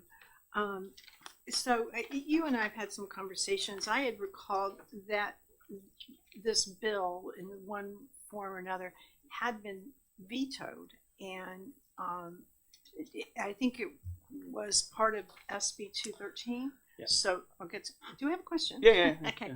And in the governor's veto, she indicated that she would work with you on language to reserve her concerns. Have you worked with the governor's office to address those concerns? I've spoken with the governor's office about this. The concern, as outlined in the veto message, was mostly about the conflicting absentee ballot statute. But the governor did have concerns about protecting, concerns that you raised, Representative Lane. Protecting police chiefs' ability to advocate for new cruisers and those sort of deals. So I just want to leave the whole issue alone and just go after the surveys. So is that a roundabout and somewhat direct way of answering your question? Yes. Okay. If further questions, comments on the amendment, is there any objection to taking up the amendment in a voice vote? Oh, I'm sorry, Representative Muirhead, I apologize. With this, that the mock elections that are done in public schools, essentially survey students about their preferences about. That's a great question. I'm not exactly sure how to answer that at this point. I would contend that I don't find it appropriate for government employees to be surveying anyone about their political beliefs, and I understand that you and I probably have a disagreement on that. I just don't believe it's appropriate. So to clarify, the bill intends to make it illegal for public schools to hold mock elections, say in a presidential election year. That's not the intent of it, but it may be the effect of it if that's how you choose to view it. The intent of the bill is to stop things like the Goffstown Public Library putting out an overly biased political survey that was intended by their own admission in court to put their thumb on the scale of an election. And they're not the only ones that did it, by the way. Hooksett also did it. There's been instances of this, and some people contend that the government has a responsibility and a duty to inform people about the positions of candidates. I thoroughly reject that notion in entirety. The government has no business attempting to inform the public about candidates' worldviews. That's the job of the candidates. That's the job of the interest groups. That's the job of the voters. The government should be entirely agnostic when it comes to the administration and the conduction of an election. Just to clarify again, the sponsor would be perfectly happy if an unintended consequence of this bill were to be to make illegal mock elections in presidential election years in, say, high schools. It's certainly a possibility. It's a trade-off I'm willing to make because I don't believe it's appropriate the government to be surveying the public and its students about their political views. I think it's inappropriate. Representative Quayle. It's my view, addressing your point, that if a school wanted to have a mock election to show how elections work, I don't think it would be this bill would affect that if they used fictitious candidate names. They could still get the benefit of understanding how an election works. Otherwise, it wouldn't, if they use real candidates or real issues, it would be a survey of members of the public who might indeed influence their parents. All right. Representative Pridham O'Brien. Wouldn't you agree, Mr. Chair, that if a school ran such an election with the same kind of impartiality that we expect from, say, our town moderators to run the elections, that would be appropriate? No. No, I don't think they should be surveying the student. If you're asking me about this, I know we've derailed off the intent of the bill, but I don't believe it's appropriate. I don't believe it's appropriate. I think we have to get politics out of these institutions, not further into them. So I'm going to call the vote on the amendment. We'll do a roll call vote on the amendment. So we're going to do the roll call vote on amendment 2026-0972H. Vice Chairman Quayle. Yes. Representative Prudhomme O'Brien. Yes. Clerk says yes. Representative Wary. Yes. Representative Wood. Yes. Representative C. Yes. Representative Kozowski. Yes. Representative Ors. Yes. Representative Lane. Yes. Representative Ward. Yes. Representative Gilmore. Yes. Representative Muirhead. No. Representative Bay. Yes. Representative Newsom. No. Representative Leishman. Yes. Representative Ebo. Yes. Chairman Barry. Chair votes yes. The amendment carries on a vote of 15 to 2. 52, yes. I'll make the motion to vote to pass as amended on House Bill 586 and amendment 2026-0972H. Is there a second? I'd like to second that. Representative Wary seconds the motion. We're now in discussion of the motion to vote to pass as amendment. Is there further discussion? Representative Wary. I just add to the school discussion. In the school, if the school holds that sort of election practice or whatever you want to call it, practice, there will be some, in the high school situation, there'll be some potential voters amongst that high school group and some who are not. And you have the perhaps ability to unduly influence those students who are eligible for voting in that process. And so I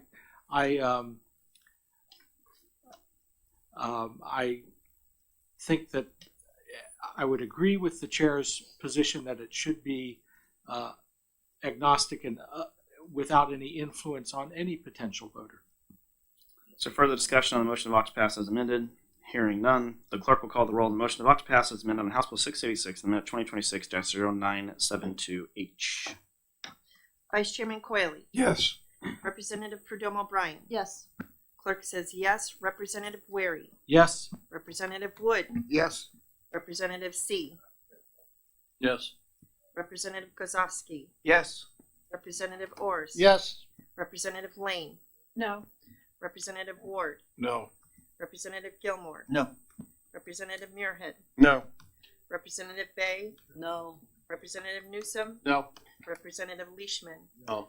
Representative Ebo. No. Chairman Barry. Chair votes yes. The vote to pass as amended on House Bill 686 carries on a vote of 9 to 8 with amendment 2026-0972H. I'll be responsible for the majority report. I take it Representative Muirhead will be on the minority.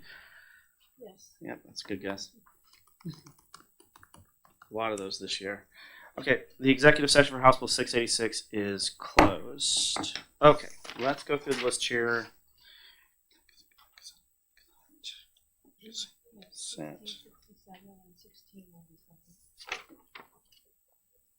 Oh, you're right, Representative Lane. Well, 1667. Okay. We'll open up the executive session for House Bill 1667, establishing the First in the Nation Security Task Force to coordinate the planning for presidential campaign events. And I'll recognize Representative Prudhomme O'Brien for a motion.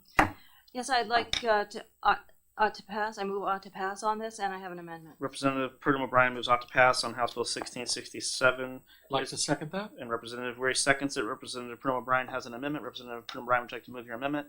I'd like to move amendment 2026-0976H ought to pass.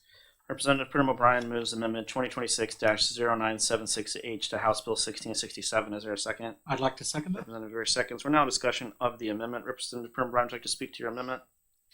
Yes, this adds to establishing the First in the Nation Security Task Force to coordinate planning for presidential campaign events. It adds that during that task force meeting that the members can go into non-public session to discuss sensitive law enforcement or security issues which the task force believes would likely result in significant risk or harm should such details or information be made public. In accordance with RSA 91A 3, 1, 3, and 4 sections. Is there further discussion on the amendment? Is there any objection to taking up the amendment on a voice vote? Hearing none. All in favor of adopting amendment 2026-0976H to House Bill 1667 FN say aye. Aye. All opposed say no. The ayes have it. Representative Purnam O'Brien is recognized for a motion. I move ought to pass as amended. Representative Purnam O'Brien moves ought to pass as amended on House Bill 1667 with Amendment 2026-0976H. Is there a second? I'd like to second that. Representative Wade seconds the motion. We're now in discussion of the motion of ought to pass as amended. Is there discussion? Hearing none, the clerk will call the roll on the motion of ought to pass as amended on House Bill 1667 with Amendment 2026-0976H. Vice Chairman Quayle, Yes. Representative Prudhomme O'Brien. Yes. Clerk says yes. Representative Wary, Yes. Representative Wood, Yes. Representative C, Yes. Representative Kozowski, Yes. Representative Ors, Yes. Representative Lane, Yes. Representative Ward, Yes. Representative Gilmore, Yes. Representative Muirhead, Yes. Representative Bay, Representative Newsom, Yes. Representative Leishman, Yes. Representative Ebel, Yes. Chairman Barry. Chair votes yes. The motion carries on a vote of 17-0. I think the fiscal limit's under 10 grand. I'm just going to trust but verify.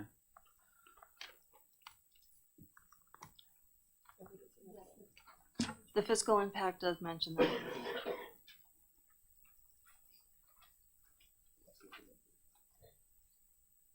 I'm going to, without objection, I'll put it on the consent calendar. The clerk may remove it from consent calendar because of the fiscal note, but I think it's low, so I don't think it'll apply. So just, we may see it on the floor, but is there any objection to actually being on the consent calendar if it can go?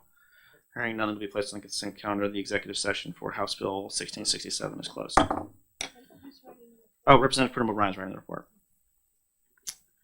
We'll open up the executive session for House Bill 1695, requiring the Secretary of State to include a voter's guide to the proposed constitutional amendment to the voters of the ballot. I believe we were on an ought to pass as amended motion. Correct? Am I mistaken in that? Oh, we're 1695. Are we on an ought to pass as amended? Take a look. Well, either way, just for the sake of it, well, I'll remake the motion just so we can be safe. I'll move ought to pass. Is there a second? Second. I'll move Amendment 2026-0476H. Is there a second? Second. We're on discussion of the Amendment 2026-0476H to House Bill 1695. This is the one where it replaces the bill with the description and just does the OLS style marked up on the constitutional amendment that's printed to the voters. So I think we're never going to reach consensus on having someone write a description of a constitutional amendment.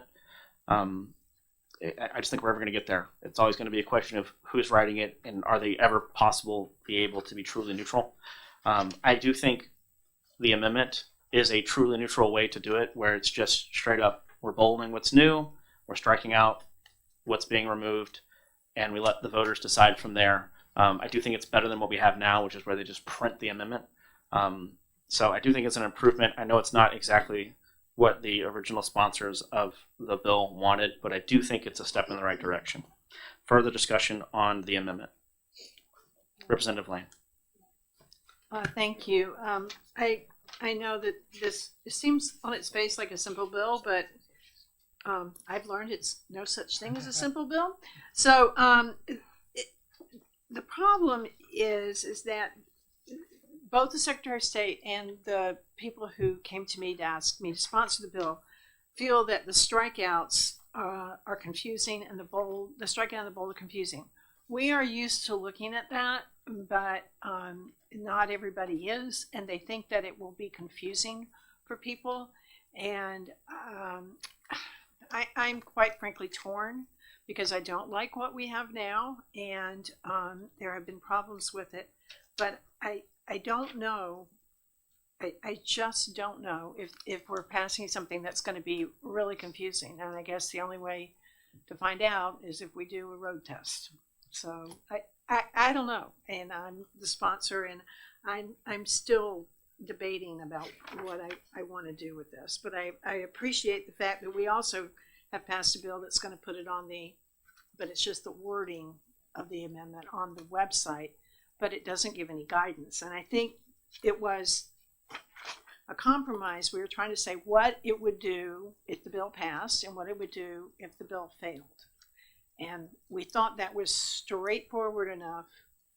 guess you could color it and slant it, whoever writes it, but either it's gonna, whatever the amendment's gonna do, I mean, to use one that comes to mind that's we have before us is, it will require, in the constitutional amendment about a citizen, it will require all people to be, all election officials to be a U.S. citizen. The one that would, and that's all it would say. It's not supposed to run on, but I guess maybe people would run on about it. I don't know, and then if it doesn't pass, then there would be no requirement, but I think the problem is there is a statute, and I guess, do you say that? Gesundheit. So it's difficult. So I don't know if people. I'd like to know if people think it's confusing or not. I think and I recognize what the member is saying, and I think it's genuine. And I just want to. I know that the amendment's not friendly received, if you will, but I did try to offer it as a good faith effort to get you somewhere. And I do think people inherently know that when they see text that is struck out, that's removed. And if we wanted to put something in there on the form or something that would explain bolding is adding, strikeout is removing, I'm totally down for that, because that's, once again, that is truly neutral. That's just a straight up, there's no gaming that, right? But I didn't bring the amendment. I brought the amendment forward as an attempt to save the bill, not to hijack and railroad it. I have to say I'm inclined to vote for it, because I do think it's an improvement over what we've got. And if it turns out that it's incredibly confusing, I mean, the existing system we have is incredibly confusing as it is. And just trying to get rid of the register of probate proved to be an abysmal failure. And, it was a relatively simple amendment. So I guess I probably will go for it. But I do think that everybody has to vote their own conscience on this. So however you want to do it, it's up to you. Yeah. Go for it. That's fair. Representative Quick. I guess I have more confidence in the public's ability to understand than some do. It's a matter of opinion and experience, so you can't really contest it. What I see as a really important merit of this approach is that it is, I think, unassailably objective. There's no interpretation. Strike out what's being removed, indicate what's being added, and people can read it directly. So that's my view. So I think this is a good amendment, and the bill as amended would be much better than what we have now, judging by past performance of constitutional amendments that you just alluded to, as our distinguished colleague just alluded to. Thank you. I just want to say, I voted to keep the probate. I think the office should come back. But that's just me. That's just me. I know it's shocking. I want more government, but it's hilarious. I do. I know. I think it serves a purpose, and I want it to come back. No, I wasn't confused. I knew exactly what I was voting for. I wanted it to stay. I hope that one day we do return it, but probably not in my lifetime. If further discussion on the amendment. Okay. I'm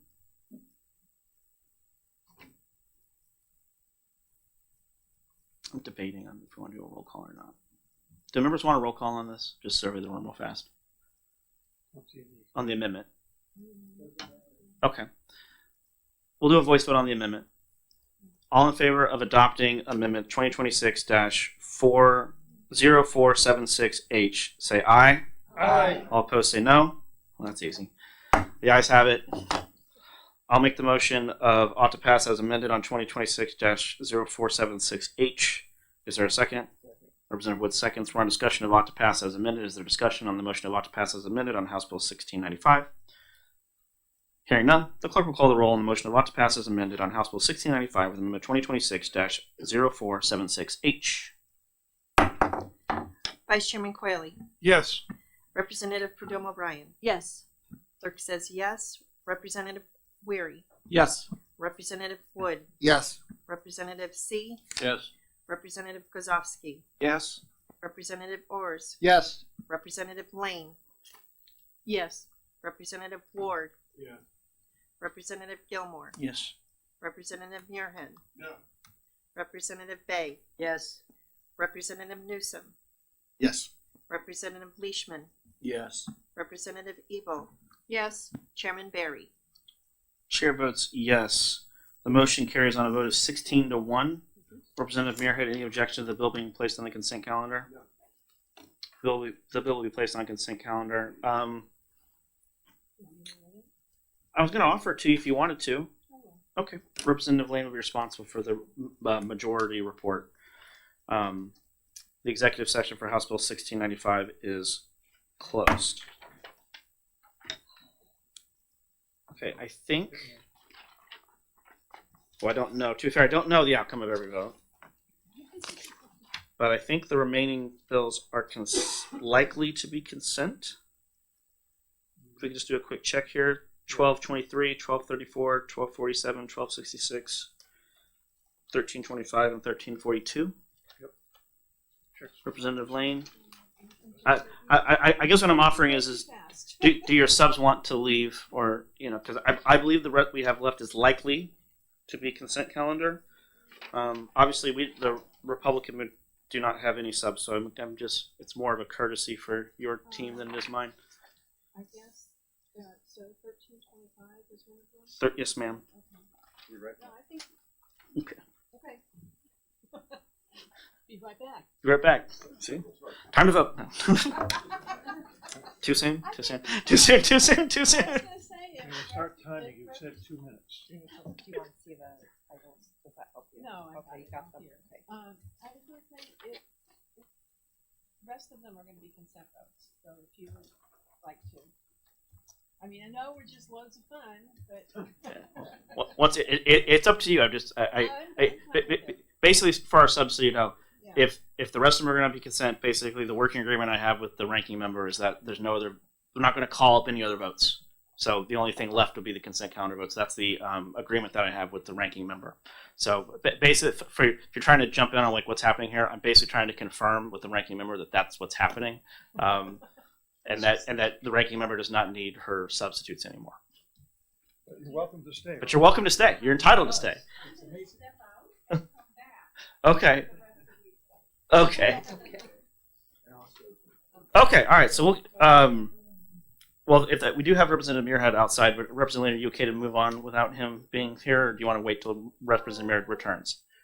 We're going to start with 1223 for your situational awareness. Okay, yeah, that's good. Okay. All right. We're gonna go back into executive. I guess we never really left. It's just me, just jiving.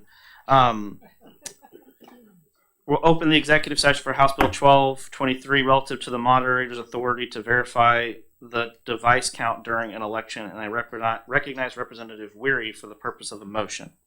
I'd like to make a motion of inexpedient to legislate. Is there a second? Second. Representative Gosowski seconds. Is there discussion on the motion of inexpedient to legislate on House Bill 1223? Yes, Mr. Chair. I'd like Representative to. Weary is recognized. All right, so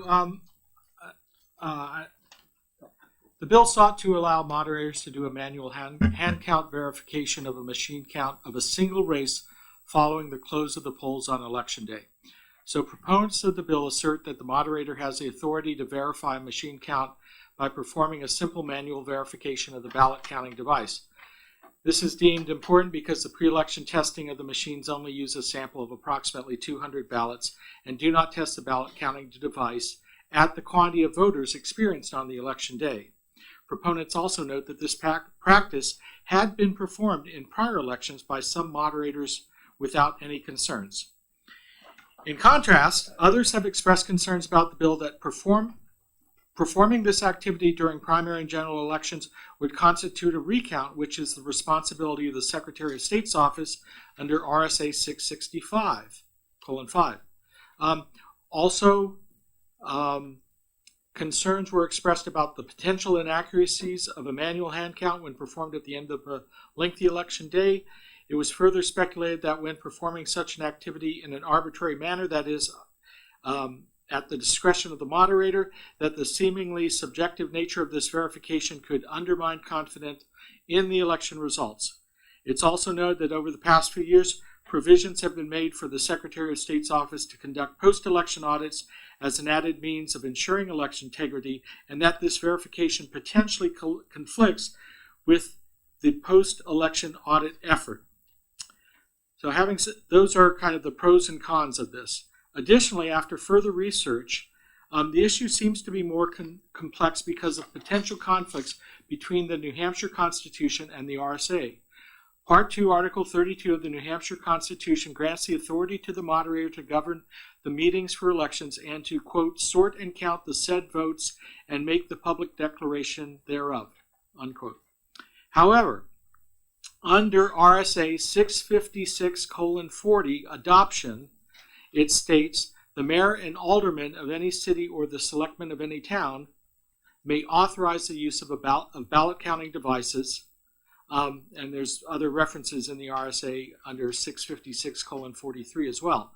So this adoption action potentially usurps the constitutional authority of the moderator to sort and count the said votes. There's actually a relevant court case from 1873, believe it or not, Bell versus Pike, in which the ruling examined the roles of the moderator and the town clerk, and they affirmed that the moderator alone has the constitutional duty to count the votes. So these factors suggest that there's a potential constitutional issue involved, and this bill does not address or seek to resolve this root cause issue. Therefore, if passed, the bill could potentially confuse the issue further. I'd also note that under RSA 659:9-A, there's a statement, the Secretary of State shall resolve any conflicting interpretations of state and federal laws arising between the city clerk and other election officials, which would include the moderator.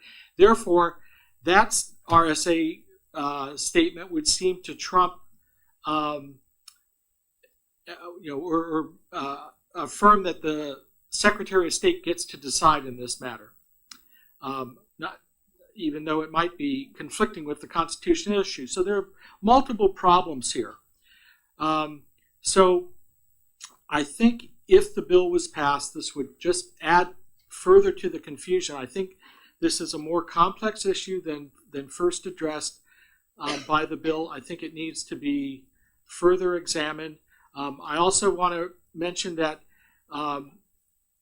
additional testing of the ballot counting devices at the actual voter thresholds is warranted, either as a pre-election test or as part of a post-election audit, but the bill didn't consider that option either. Based on all that, that's why I'm recommending inexpedient to legislate. So further discussion on the motion of inexpedient to legislate to House Bill 1223.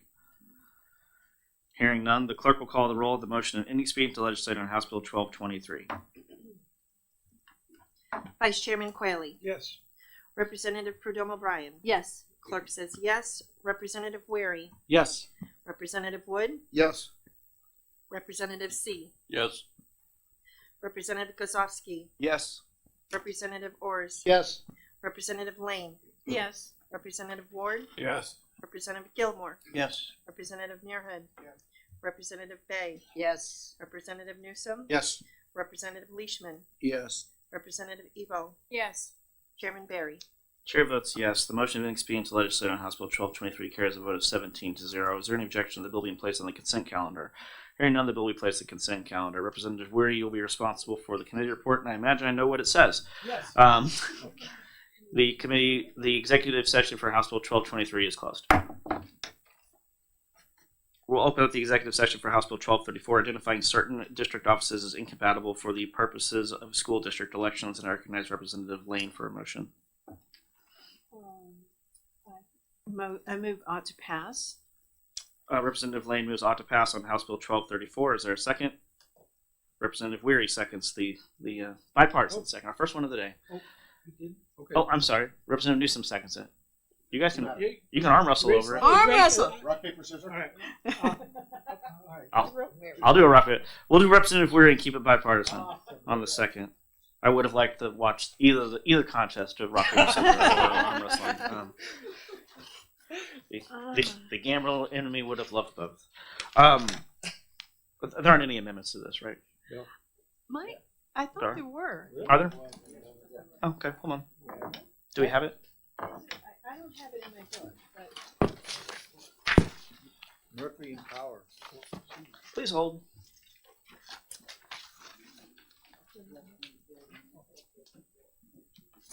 $12.34. I haven't seen an amendment to 1234. Have I? I'm gonna There's amendment 2026-0744H. Yeah. Give me the last three digits again, please.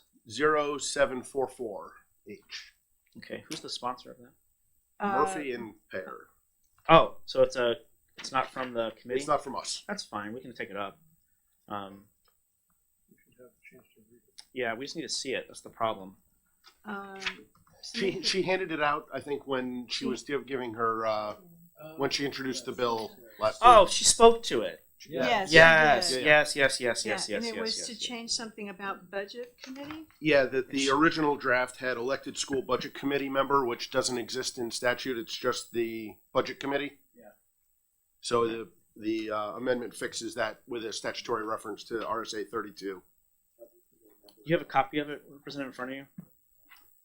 Without objection, I'm going to run this to our committee system real fast and just get copies of the whole committee. So we will be in recess for 1 minute. Actually, Representative Davis, can you take care of that for us?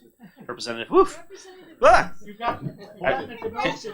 Is it a promotion? Is it a promotion? Is it? Thank you so much. Oh wow! Whoa! That was Okay. Wow, he had clearly prepared that answer. We're gonna recess 1234 while the amendment comes in. We will open up executive section for House Bill 1247, requiring the Secretary of State to create post on the Secretary of State's website and otherwise distribute notice of proposed constitutional amendments. Representative Weary is recognized for a motion. I'd like to make a motion of ought to pass. Representative Weary moves off to pass on House Bill 1247. Is there a second? Representative Wood seconds. We're on discussion of the motion of ought to pass on House Bill 1247. Is there discussion? Hearing no discussion, the clerk will call the roll when she's ready of the motion of ought to pass on House Bill 1247. Gavel. Vice Chairman Quayle. Yes. Representative Perdomo O'Brien. Yes. Clerk says yes. Representative Wary. Yes. Representative Wood. Yes. Representative C. Yes. Representative Kozowski. Yes. Representative Ors. Yes. Representative Lane. Yes. Representative Ward. Yes. Representative Gilmore. Yes. Representative Muirhead. Yes. Representative Bay. Yes. Representative Newsom. Yes. Representative Leishman. Yes. Representative Ebel. Yes. And Chairman Barry. Chair votes yes. The motion of ought to pass carries on a vote of 17-0. Representative Ware, you'll be responsible for the committee report. Is there any objection to this bill being placed on the consent calendar? Hearing no objection, the bill will be placed on the consent calendar. The executive session for House Bill 1247 is closed. 17-0. 17-0, yes, sir.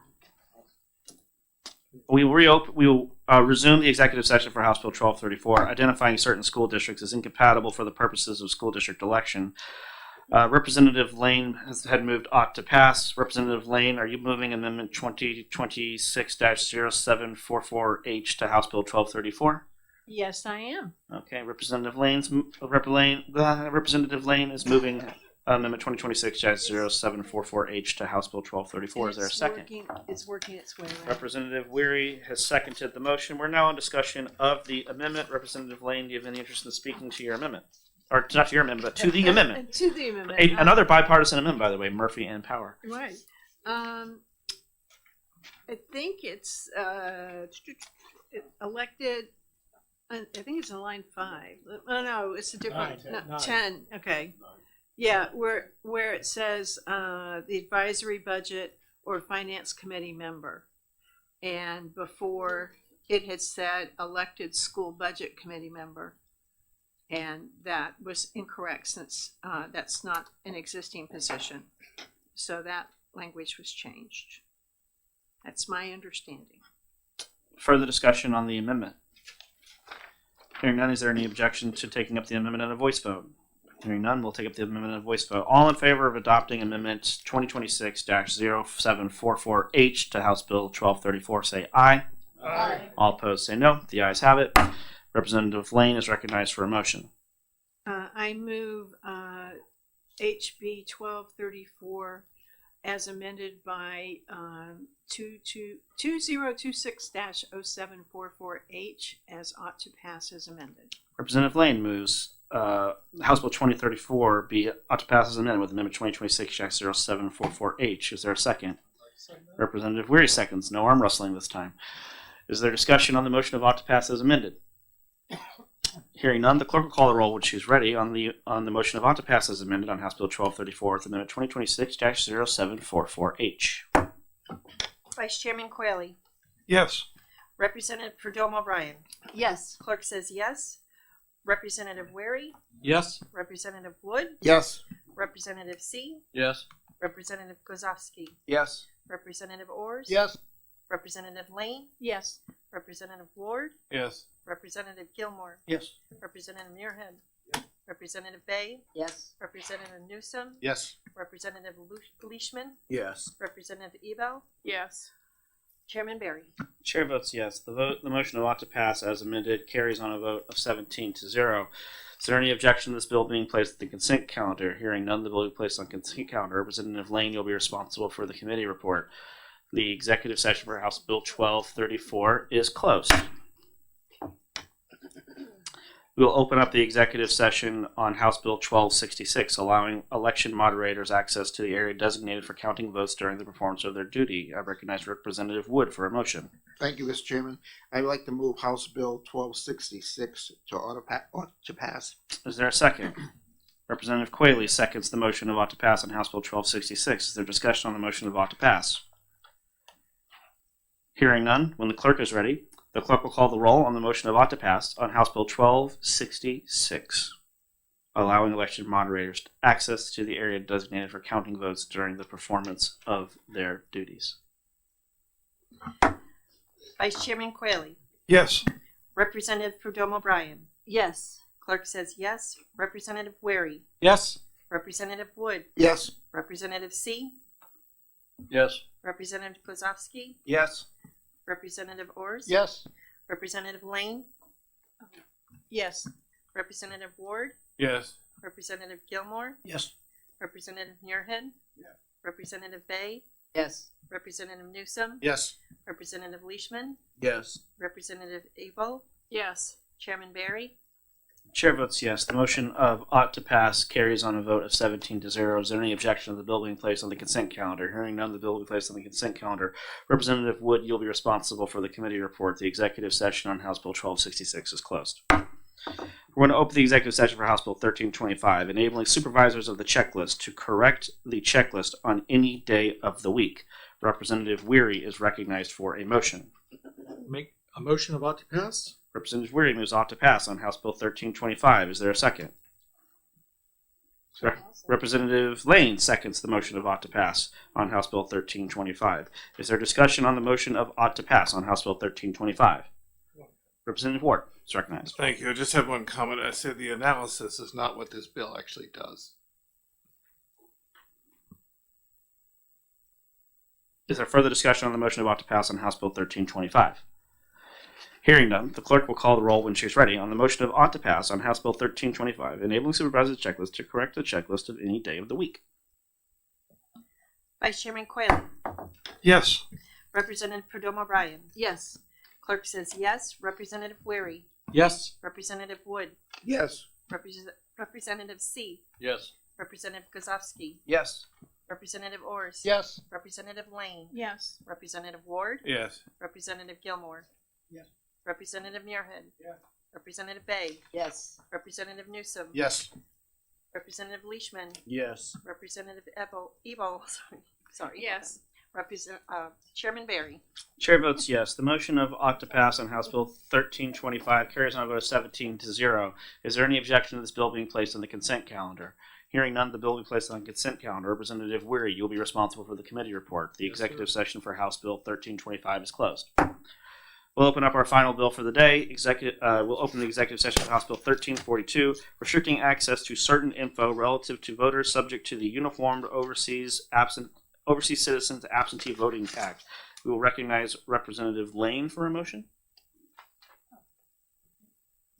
I move that this bill be voted inexpedient to legislate. Representative Lane moves House Bill 1342 be inexpedient to legislate. I will second the motion.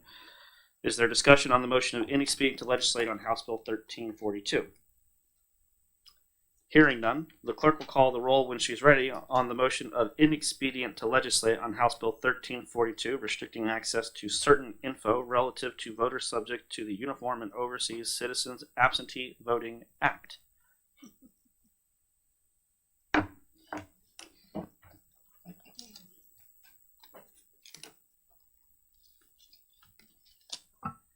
Vice Chairman Quayle. Yes. Representative Perdomo O'Brien. Clerk says yes. Representative Wary. Yes. Representative Wood. Yes. Representative C. Yes. Representative Kozowski. Yes. Representative Ors. Yes. Representative Lane. Yes. Representative Ward. Yes. Representative Gilmore. Yes. Representative Muirhead. Yes. Representative Bay. Yes. Representative Newsom. Yes. Representative Leishman. Yes. Representative Ebo. Yes. Chairman Barry. Chair votes yes. The motion of inexpedient to legislate carries on a vote of 17-0. Representative Lane, who will be responsible for the committee report? Representative Lane will be responsible for the committee report. Is there any objection to the bill being placed on the consent calendar? Hearing none, the bill will be placed on consent calendar, and the executive session for House Bill 1342 is closed. That concludes our business for the day, I believe. Anyone want to trust but verify that? Quick little. Yes, Representative Lane. I need to circle out the point of the special minority report, and I'll get that to you. Okay. Yeah, you can just shoot me that in an email. It's fine. You can just send me that in an email. It's fine. Yeah, because anyone can submit a minority report. HB 1306, right? You're talking about? Yes. No, she's talking. Yeah, she's talking about. Yes, Representative Lane, I believe, is talking about 1306. Yes. Right. Okay. Any other concerns for the committee business? Thank you to our subs for hanging out with us, even when it's fine. And as I said earlier when we started, very, very doubtful we meet next week. But I reserve the right. But we do have 4 Senate bills, so I will see what else is coming to try to limit our hearing days so that we don't have to make unnecessary travel to Concord. And we have 4 currently, yes. And I will see you all on Thursday. Our session is closed.